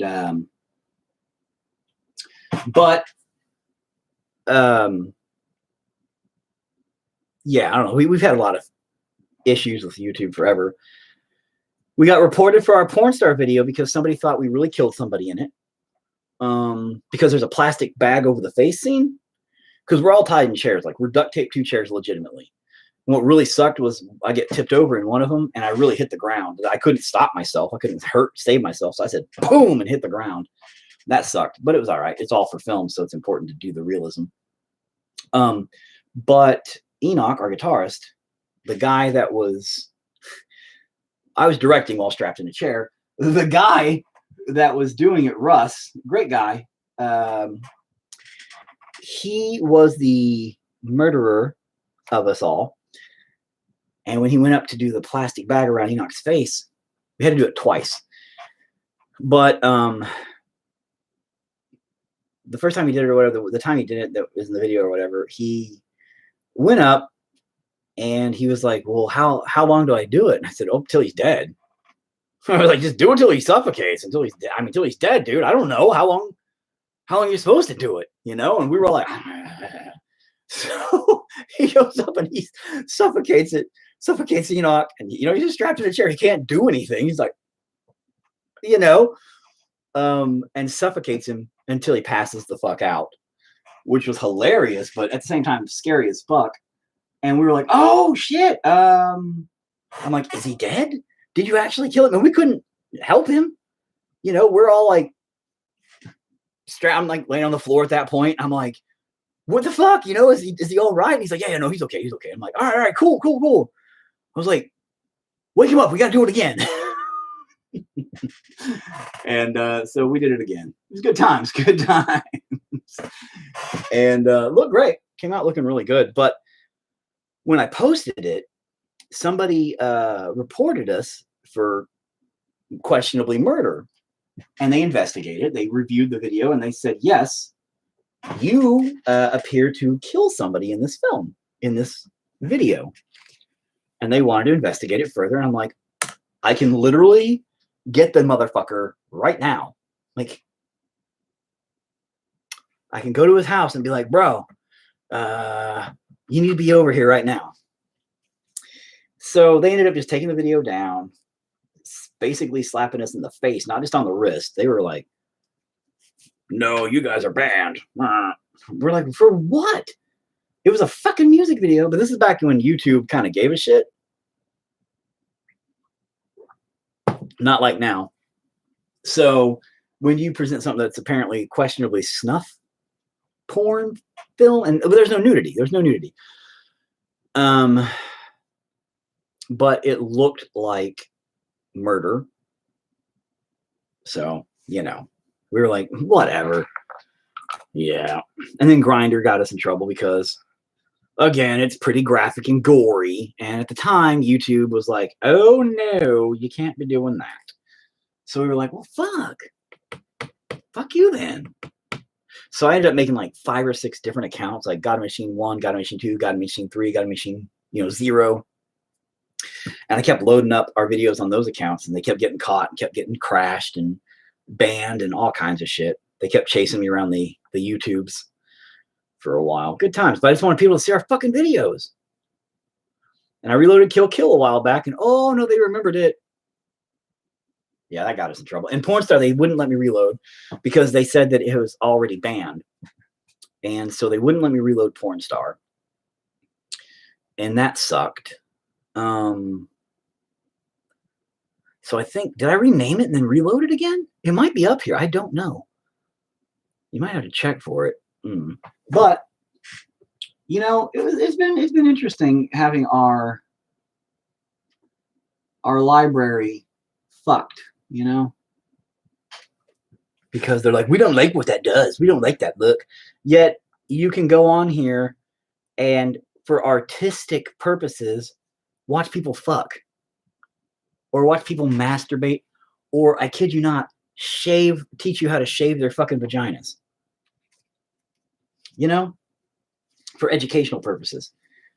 But my music videos, I've seen music videos from famous bands that do way worse than what I've made. And they get away with it just fucking fine. And I'm all, really? Oh, yeah, I know why. Because, money. Fuck you guys. But, whatevs. Maybe one day there'll be a platform for people that, actually don't get control. Oh, yeah, no. Everybody will be always controlling. Because that's just how it works. But I did like Grindr. It didn't get finished. What was also funny about that was Candace, the chick that's in that bathtub. I'm still friends with her. I ran into her just, I don't know, 3 months ago, actually. And she was like, what the fuck? What are you doing? I was like, what the fuck are you doing? And she goes, man, if you ever need another video, let me know. And I'm like, may just do that. But we didn't get to finish that video because her parents showed. She just turned 18. Legally, we were in the right. But they were very Christian. Again, nothing wrong with that. But I don't know how they knew where we were at. She told somebody the address, which is probably smart. If there's a platform for open content, YouTube or Facebook will buy them out. Probably, yeah. Or they'll try, but I mean, maybe the platform will hold strong, dude. You know, maybe they'll be like, "Nah, fuck you guys. We're the opposite of you." Then again, greed rules the world, bro. So, the Candace chick though was really cool, and that's why I asked her to do it. Her parents, not so much. Her brother, really not so much. About, oh, my younger sister's gonna be in here with some guys, and what the fuck? They're gonna film a porno. So they roll up. All I hear is some fucking yelling outside, and I'm like, what the fuck is going on? I walk out with a camera with blood on me and shit. And then, you know, I'm like, and they're like, what the fuck, Candace? Get out here. And here comes their little girl, covered in blood, dressed, you know, but covered in blood. And this big, scary motherfucker covered in fucking blood. He's like, and then me with a video camera, we're like, in this abandoned fucking house, you know, this boarded up, really abandoned, creepy looking house. I mean, you know, A God from the Machine has the song. A God from the Machine has the song. If you're talking about like on, like, I don't know, Apple Music or Spotify or one of those, I have no idea why our name is God from the Machine. It's really annoying. If you're talking about other accounts, I'll have to find out. I don't know if that would be, I don't know, on YouTube, really. And it's called A God from the Machine. And it's our song on YouTube. Is it the same video? Because I don't remember ever making an account called A God from the Machine, because there's a band called God from the Machine that came out way after us. No video. Really? Is it the same song? Is it our song called Grinder? I love how I'm like watching this. I'm like, waiting for the answer. I mean, because it's their own thing, then fucking so what? They have their own song called Grinder, whatever. I mean, there's no fucking issues there. People can call things whatever. Porn star. Oh, really? I wonder if it is ours or if it's just some freak coincidence. Does it go? And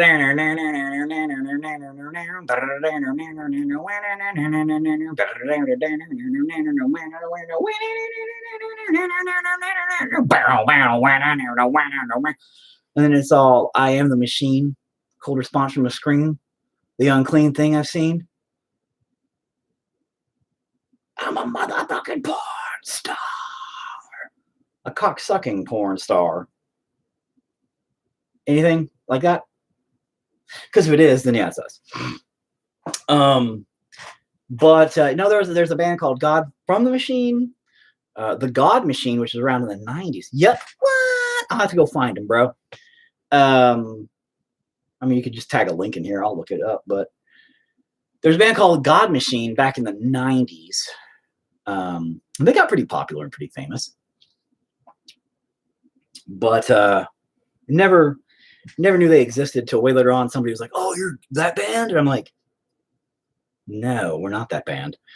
So I had to look them up. And I was like, God Machine, what? And they don't even sound like us. There's no, you know, no weird nothing there. But there's a California band that is God Out of Machine, I think. That I know I looked up once. Because, you know, being curious, like God in a Machine is a pretty obscure band name in the end. But being that legally I own the name, by the way. It's copyrighted to me. Legally I own the name, the trademark, logo, everything. Submachine Productions also copyrighted to me. So, you know, that's why if anybody ever falls through, and that's why I use God and Machine for everything. I use it for my, you know, Twitter account, for my everything, just everything, because I legally fucking own it. So if anybody ever goes, I'll be like, take me to court, bro. See what happens. I'm just saying, you might want to not do that, because it's not going to work out in your favor. Believe that, please. It'll be definitely the last thing you wanted to have happen. when that court goes, you do know the documents here show that he owns the name? Yeah, they're going to go, oh, fuck. He wasn't kidding about that, huh? Fuck. No, I don't bluff. I never have bluffed, never will bluff. That's not what I do. I make it a damn point to never bluff. So I just like it when people think I bluff, because that gives me the upper fucking hand every goddamn time. Because then they think they fucking have it all figured out. And I'm like, bro, I am telling you, I do not bluff. I am telling you, this is what is going to happen. You are an idiot. Please don't do this for your own sake. And then they do. And I'm like, yeah, okay. You deserve it. Every fucking bit of it. I tried to tell you. But you don't want to fucking listen. Ain't my fault. Auto parts. Bam. All right, these little flowers are starting to actually look way better now. Thank you. A little bit. Yeah. Way better little flowers. Oh, thank you, baby Jesus. Man, my heart is racing tonight, though. What the fuck? I don't know. What all did I eat? Like, I don't know. But look, little flowers are coming out a little bit better. You know, like they're all right. They're not really doodling flowers much. You know, when they come out upside down, they're going to be kind of not good. I don't know what I'm doing, people. The point of the image is, you know, I don't fucking know. It's going to be a disaster when I'm done. It's a disaster now. I hate it. I hate everything about it, but I'm still trying because I know it's supposed to have some important point. That's why I'm slacking on it too. I've been slacking. I know it's 2 hours now, but it's got some metaphorical stuff in the background, like, you know, shadow figures. There was shadow figures over here too. It was like a growing process. There was like the mother-esque figure with the child figure, and then over here they were like same size, representing age. I'm not good with flowers, dude. Dude, I doubt it. You're probably great with flowers. Shut the fuck up. And you're like, you know what, man? I'm not good with flowers either. I'm like, you're better. You shut up. You don't have a fucking right to say nothing. But yeah, I've seen your portrait work. I can't believe you're not good at like flowers and other stuff. So you can fuck right off out of here with that attitude if you're not good with something. I mean, the one flower I did from Weiss, kind of cool. It's, again, watercolor done. It's not like the ones I made that were, oh my God, those are terrible. Because I realized watercolor, you have to like lay it flat and put it down, and it kind of spreads out instead of being up like I love to do and then let it drip down. Totally didn't work. So, I mean, I love the drip down method and stuff for doing some stuff, but it just didn't work for that flower thing. The flower came out looking pretty nice. I'll have to bring it out sometime and show you guys. But the figure, I need to do something better with it. I do like how this has turned out. This has all turned out way better because it wasn't together. It was just very contrast and very brash. And I hated that. Now it's starting to blur together, which was the whole fucking point. The mirror and the person was supposed to be kind of one and the same. Past, present, future, all kind of blurred, all being pieces together. Like the tentacles were all supposed to be, you know, the time intertwined. Yourself, memories, what you think you look like, what you do or don't look like. You don't know. You don't know. You know, how you feel is how you are. How you are is how you questionably don't know. And hey, what's up? And you're late to the party, brah. What's up? What's up, brah? Late. So we're talking about how I suck at flowers. You know? Like what? What's up? And how Sean here's like, oh, I'm not good at flowers either. And he's a liar, is what he is. Phenomenal man at fucking painting pictures of people. I cannot believe he sucks at flowers. Can't do it. But my little flowers are garbage, but they're all right. You know, I think it's my spacing too. They look kind of like way too purposely spaced. You know what I mean? Like they look too organized, maybe. I don't know what fields of flowers look like. I don't appreciate nature. I just kind of look at nature and go, ugh. Oh. And I get itchy just thinking about it. So I don't go frolic in the flower fields. So, I mean, do I need more or less of them, you think? Well, I'm too late for less of them. Flowers are kind of hard to draw and paint. That's what I'm coming to the conclusion of here. It's terrible. It's like, why is this so complicated? They're fucking flowers. Like, you'd be like, blah, blah, blah, I'm done. It's a fucking flower. Fuck you, flower. Let's see here. I'll like now upside down. See, that's what they look like, right? And then right side up. They look all right. They look decently good. Like, look, I'm kind of proud of this one. That one looks pretty good. Pretty happy like that one. Pretty happy like that one. Like that one's looking all right. These ones down here are looking pretty good. Pretty good. Like that one's looking pretty good.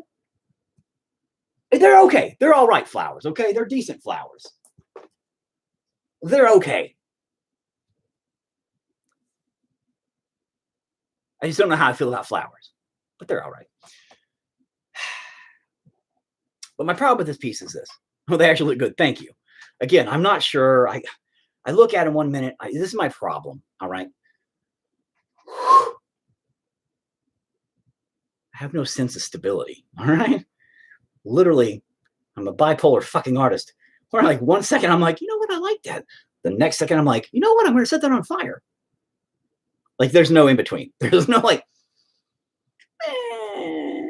it's like, either way, my head's about to pop. Like, my God, that's amazing. Or, and so with this one, I'm struggling because it's supposed to be representation. Okay. Again, I began this as a painting for my mother, who asked me to reflect upon how I vision her.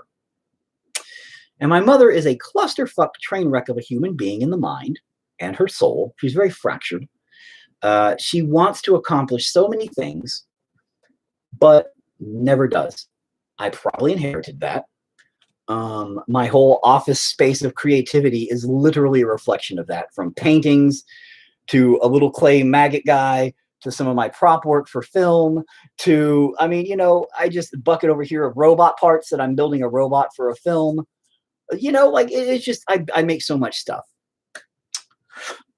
So creating this painting for my mother as a representation of her. You know, in my brain, I had a lot of great ideas on practical application. They look like garbage. I become upset. I wanted to start changing it. Halfway through, I started changing it. Now I'm like, I don't know what the fuck to do with it. But I'm enjoying now where it's going. It started becoming something more because I started letting go of the ideas. And I started saying, fuck this shit. And now the flowers are coming through because she wants something pretty in life. She wants something better in life. She wants to enjoy her life. But the shit part is she's so busy a lot of the time reflecting on her past, which was garbage, which was a dark place for her and those surrounding her. And it's because of her. She caused it herself. She acknowledges that. She comes to terms with that. She hasn't been able to forgive herself for that. And so in that, she kind of drifts in and out of this in-between place of feeling guilty and then forgetting about feeling anything. Which is what I'm kind of trying to go with here is, you know, her negative past and her are apart. They're all the same. They're all together. And her reflecting on herself, whether it being legit or not, you know, haunts her when there is beauty around. But she's too busy reflecting to notice. The windows were going to be originally kind of the past, like growing up, because like I said earlier, there's like the shadows of like a lady and a kid, and then there's, you couldn't see here, but then there's going to be like the lady and the kid same size, representation of, you know, together when they were young and then when they're older. If that was to be a panel there, it would be the lady without the kid.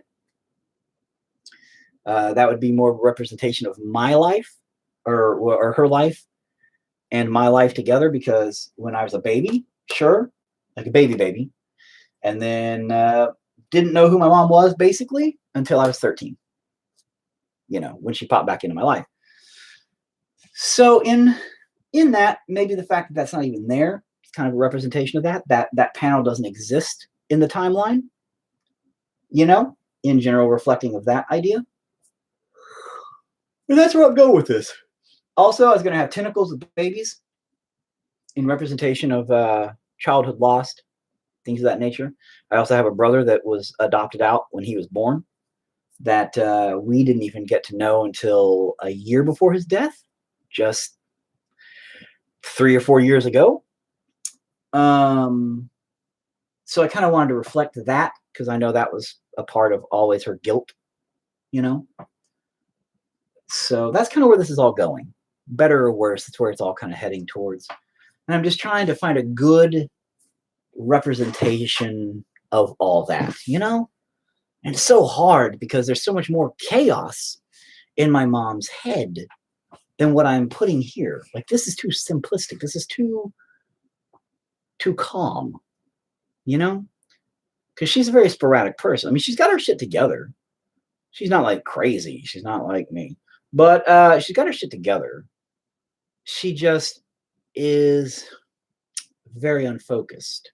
You know, she wants to work on, she kind of had like her idea to make a little shop, and she wanted to do like a little shop thing with crystals and make her little pagan thing go on and make an Etsy, and because she likes to make things like that. That was 6 months ago that we last talked about her getting her shit together, and she was going to put up get a little box, a little like a creation station built, you know, but then everything else got in her way. Like, she gets so distracted. I get that. It's me. That's me in a nutshell. So it's kind of where I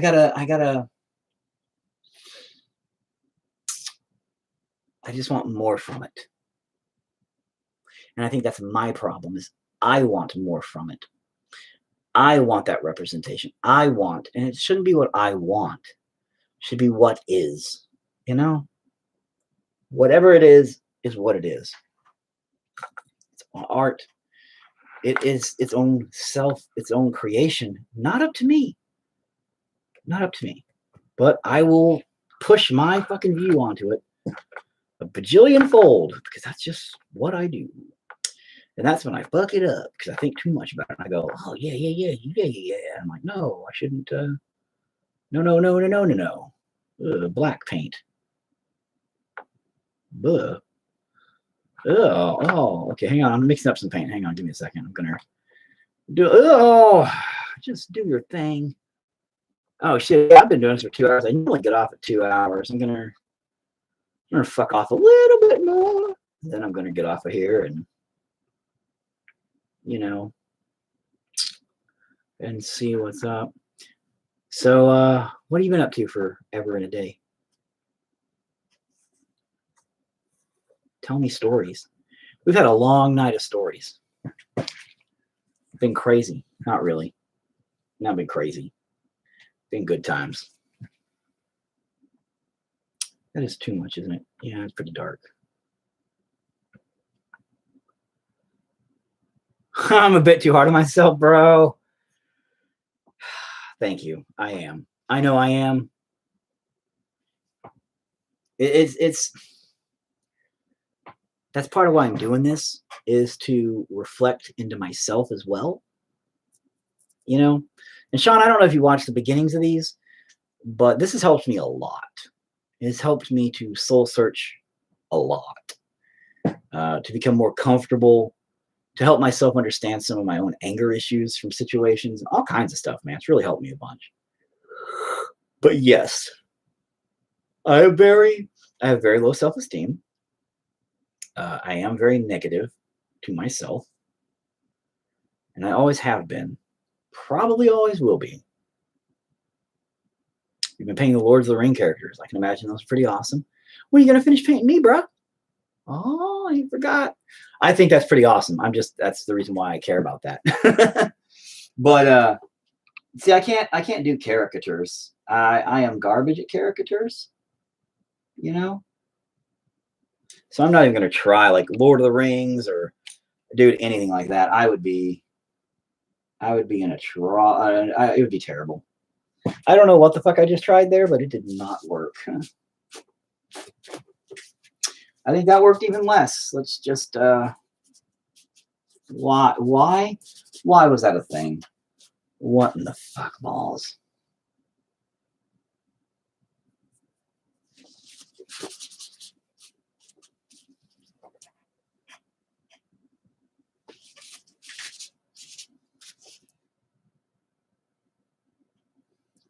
What am I fucking doing?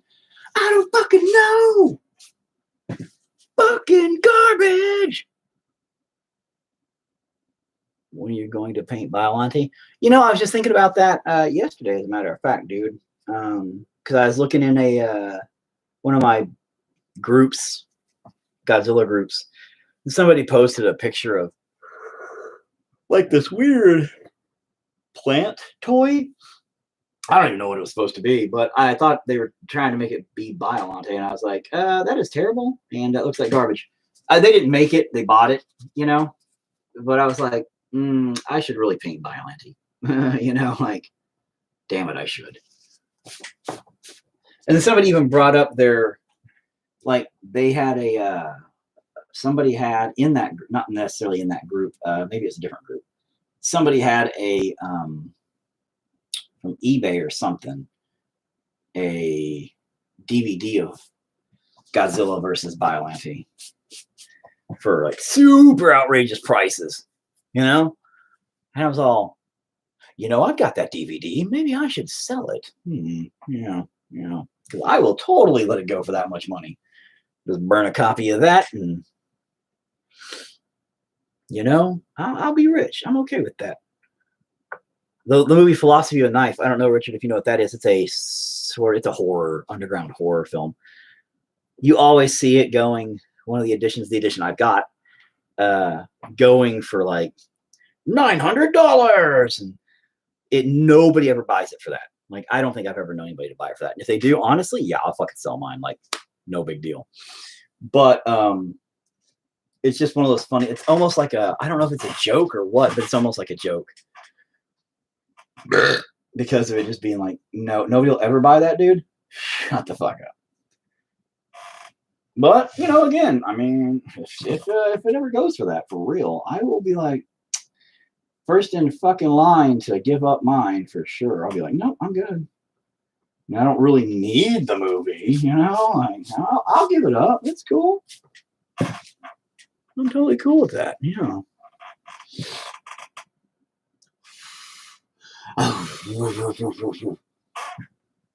Yeah, right then, yeah.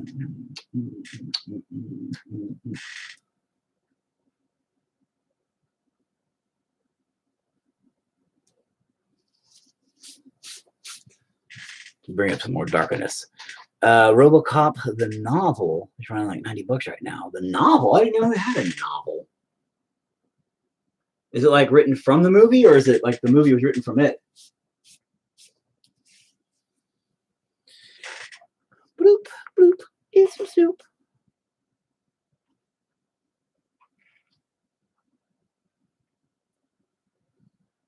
And Sean, why don't you ever post your dude, you should do something like this, bro. Like, for real. I bet if you did something like this, you would get major attention, dude. Like, for real. You would. If you did a YouTube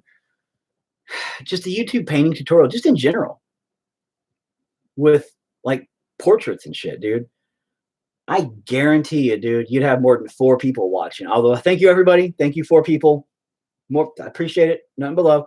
But I'm saying, dude, you would have more than 4 people watching. You would have, like, it might be 4 people the first day, but I guarantee you, dude, you'd have like a bajillion fucking followers in no time. If you did just a painting channel, boom, and you did all your portraits and shit, especially like Lord of the Rings and stuff like that, dude, people would eat that up, bro. You should do that. You got mad fat skills, son. You should be showing that shit off. Like a prize dog dick at the fucking fair, man. It was written from the first draft of the movie. Interesting. See?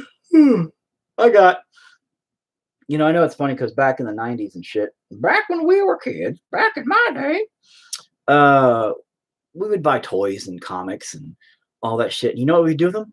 We'd play with them. and we'd read them, and we would just set them aside, and then we'd put our can of fucking soda on top, and then we would play video games, and then we'd fuck off, you know? Robo adopts a dog in the book. Huh. And let me guess, the dog becomes Robo dog, doesn't it? Don't even fucking tell me it don't, because it does. And there ain't no way they passed up an opportunity to not make a robot dog in the fucking book. Because yes, they fucking did. And I know they did. Don't tell me they didn't. But that's just the thing. It's back in the day, we did it because we loved them, not because we thought we were ever going to make money off of it. Now look, like everybody is like, oh yeah, it's worth $1 million. And I'm just like, shit, I wish I still had my old my old toys in one piece. Oh, you know, it's like, fuck. What was I thinking? I burned fucking Luke Skywalker. I burned fucking Boba Fett on the X-Wing because they crashed. So I set them on fire with fireworks. Duh. That's what you did. Now I'm like, awesome. Sure, I'm glad I fucking did that. It's like, God dang it, man. Such an idiot. Like Sid from Toy Story. Oh, you have no fucking idea, bro. Sid ain't got a shit on me when it came to toys. Sid would be like my bitch. We all. Because, dude, I was like, in fact, I still have a couple of the cool toys I made. Like from other toy pieces. I had a big box. Me and Enoch, we would sit there and, dude, we would just dismantle so many toys, repiece them together. Like Spawn toys were one of my favorites to just dismantle and everything like that. I still have a Spawn number 1 issue. And there's like some other comics and a lot of other stuff that I've got that are like really old. I still have some of So You Are the, oh yeah, I would totally be the real life Sid by you know, that's by that standard. You know what I mean? Like 110%, dude. I totally dismantled all my toys and dude, yeah, it was crazy good times. But now I'm like, oh, yeah, that would have been like $1 million I was sitting on, and I just blew it all up because it was cool. Oh man, fuck! Why was I so dumb?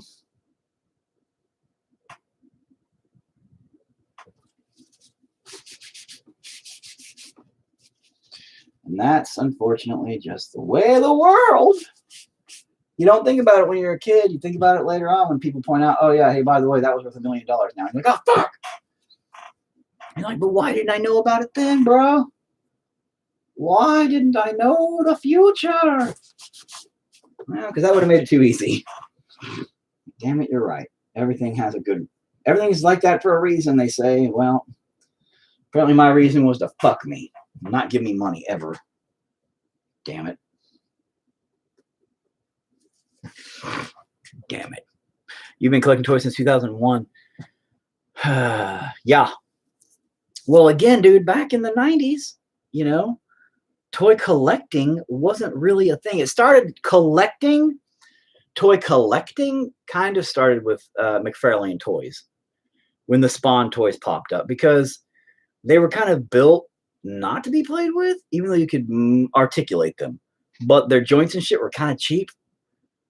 They were small at some points, and they were not lubricated properly, you know? So, and yeah, you were smart. See, a lot of people didn't do that then. There was so many that were not really toy collectors at that time. You had certain collecting, like Coca-Cola was huge. Some people would collect the Smurfs or, you know, Garfield, whatever. And toy collecting came from Japan. Well, I know, dude, but I'm saying like here, at the time in the 90s, there wasn't like a toy collecting company. You know what I mean? Like that was like collector toys, really? Until McFarlane was kind of like, hey, these are for collectors. And you're like, what? Collectors? And that's when you kind of started really getting the feel that, hey, these you can't really play with because, you know, you just got to kind of set them up on a shelf. You know? It's really when the McFarlane toys popped up because of how delicate they could be, and that was a problem for me. I'm like, oh no, we can't do that. We've got to be able to smash these and tear them apart.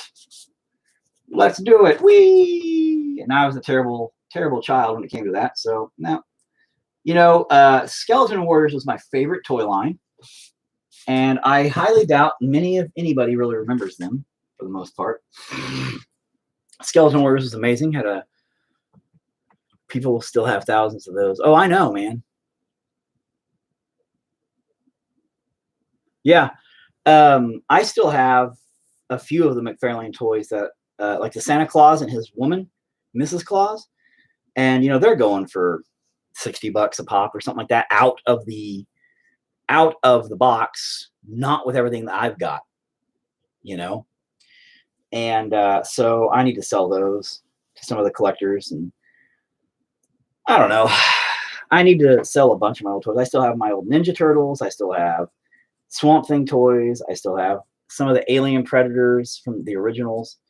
I still have, you know, quite a few of my favorites from back in the day. So I still have a bunch of the Star Wars original 70s old school Star Wars stuff right there, as a matter of fact, in the original Darth Vader collector holder carrying case that I need to sell. And I also have one of the very first Star Wars books, mint condition. We're talking mint condition, that goes for a fuck ton. And it's sitting over there waiting to get sold as well. So I used to make toys out of old electronics. You know, I've always been against using metal for anything because of it rusting. Strangely enough, on my faces and stuff that I use when I bolt them together, I don't use screws often. I have on a couple. My one that the teeth are made of glass, which is not really glass. It's mirror, plastic mirror reflected, but it looks like glass. So the teeth look like they're glass going up for a smile. That's the hungry mask, the hungry face. It has screws that come out over the eyes. But I never use screws because they rust, because you sweat. But I found that I never, like when I was younger with the toys that we'd smash up and break, because Enoch he would use like old, just sometimes there'd be pieces of CD players or whatever, and the wires and stuff like that sometimes. But I just never did. Never was a thing for me. I have a buddy of mine, though, that PK Gribbets, he's about an hour away, and he was doing some stuff like that. He wanted to make kind of like a Tales from the Crypt thing, because he's a writer, and for vocal work, right, like voiceovers and stuff, my God, he has such an amazing voice. Smooth as satin silk. One of them baritone. You just want to pet that motherfucker. It's so smooth. You have nearly 300 action figures. God damn, kid. That is insane. You need to just sell that shit. Sell it while it's hot, bro. Sell it while it's hot. For real, sell when the market's high. Because I'm going to sit on these magic cards. I keep threatening to sell them, and every single time I'm like, I'm going to sell these, I'm going to sell them. I get offers, and I just don't do it. It's bullshit. I need to just, before the game crashes, because Magic the Gathering is crashing and burning more and more every fucking day. I should sell while it's hot, because otherwise I'm going to be sitting on just sell all your pogs. I don't know where my pogs are at. I have a bucket of pogs somewhere. I actually used, the last time I remember seeing them, I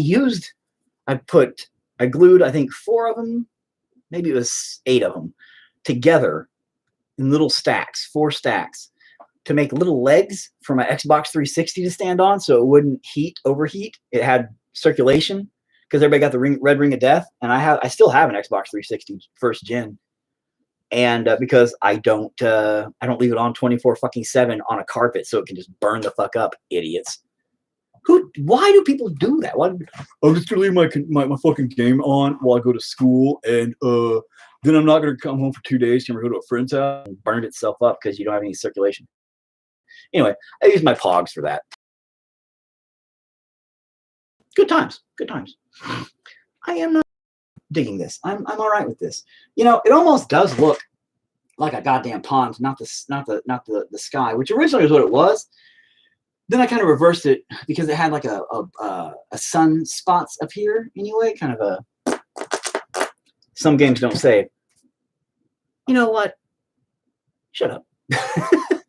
I don't care if games save or not, bro. Did the game save when the fucking system burned up? No. Did that fucking, you know, oops, I got to go back to my other checkpoint, or I got to start this level completely over again? Did that outweigh having to buy a brand new Xbox 360? Probably not. You see what I'm saying there? And everybody was like, oh my God, Red Ring of Death, Red Ring of Death, Red Ring of Death. And you're like, you know what? I'm doing the exact same thing that you're doing, but it's never going to happen. I looked at all that and I said, you know what, guys? I'm pretty sure it's because it needs some elevation. Just put something under there. And then, you know, maybe some circulation will happen. Oh, and don't leave your fucking machine on 24/7 7 days a week. That might help too. So I'd only play my Xbox 360 3 or 4 hours a day at maximum. And not even all at once. A couple hours here, maybe an hour there. And that was at max. My kids play on it. You know, back when my son was a little dude and he liked to play Terraria, you know? So that's all I'm saying, man. That's all I'm saying. How am I going to make this look more roundacious, more rotundous?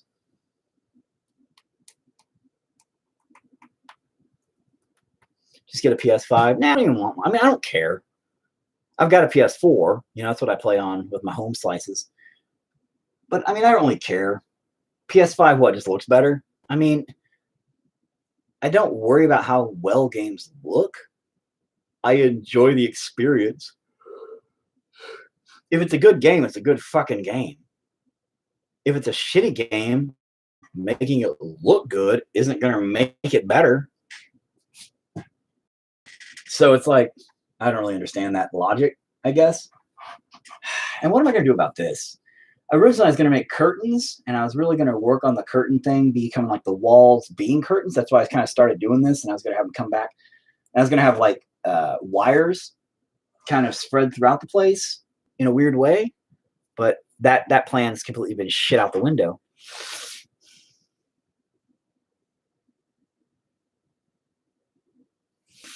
It's way late. I'm about to go to bed, so I don't care. Fuck my butt, come along and fuck my butt. Holy fuck, it's 1 o'clock in the morning, and I realize I gotta get up and get those kids to school in the morning. Fuck me, man, come on. Damn it. No thanks. Man, my ass is just a jungle of hair. You wouldn't be able to find it. So I ain't worried, bro. Wasn't really a suggestion. I used to tell everybody, because I have a flat ass, my wife makes fun of it. But I used to tell everybody my ass is like a squirrel nailed between two cabinet doors. It's just ridiculous. Just fur, flat. That's all it is. Oh, man. I like what's happening here. I appreciate it. Should I add different colored flowers, maybe? Like some red ones, too? Or should I just leave them like little purple blotches like that? How does the field of flowers look? I mean, from a distance, it looks sporadic. It doesn't look natural to me.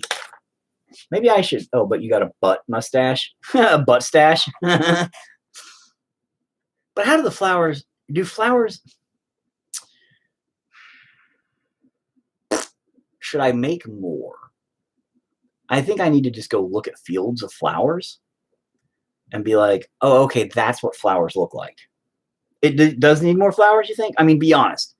This isn't like a sarcastic moment. This is me really trying to figure out if the flowers are too sporadic and that makes it unrealistic. You know, like, I'm trying to remember what fucking flowers look like, dude. What fields of flowers look like. I know that sounds stupid, but I really don't go out that often. Again, I should probably eat some oranges so I don't get scurvy. My wife makes that joke a lot, but it's not a joke. Different colored, like a mix. Okay. So maybe I should put in some like pink ones and stuff like that too. Okay. You don't think that would overdo it? Because see, I think it would look good being that there's a color splash up there in this darkness, in this drab scene. And that's kind of the point too, is it's a contrast, because again, she's always doing this, but this gets in the way, and the darkness has consumed her from her past, but she's always looking toward the future, wanting to make it better, but doesn't know where to start, doesn't know where to go, doesn't know how to begin, but just wants to do it. And so she tries it and starts it, and then she gets discouraged. Very similar, but some color to the darkness, like a Tim Burton movie. Okay. Yeah, that's what I'm thinking, is just, give it a little bit more something. Keep in mind, I was going to go with, more meat. Let's keep the meat up here too, maybe. I don't know. I'm thinking maybe not keep the meat up there now. I don't know. I'm starting to overthink again. I'm going to fuck it up. All right, kiddos. It's time for this kiddo to go the fuck to bed. I still have to hop in the tub and all that good stuff. And I'm tired. So fuck this thinking shit. I'm tired. I'm going to go to bed now. Thanks for watching. I'm sorry I just rant and rave about everything. God knows. God, that's why I've got these wrinkles. Look, I'm just always like. So anyway, look at this. Look at that giant hot dog, pack of hot dogs on my fucking forehead. Look at that. Look at it. Look. Hold on. Ready? Look. It's like a pack of hot dogs. Look at that. Like a pack of hot dogs in your refrigerator. Just look at that. Think about it. Think about that. That's a pack of hot dogs. What the fuck is that shit? Anyway, enjoy that image while you go to bed. Pack of hot dog forehead going on here. Jesus, it's not even realistic. Get some fucking Botox. No, hot dogs have too much salt in them, and I'm trying to lay off my sodium before I have a fucking heart attack, dude. My blood pressure and stuff got really high a couple, ago, and ever since then I've been trying to lay off the fucking salty stuff, because I think I was eating way too much or something. I don't know. I couldn't figure out what the fuck was going wrong. Anyway, goodbye, everybody. I'll talk to you guys later. Thanks for watching. And anybody who pops across it, what up? Goodbye. Good night. Hot dogs.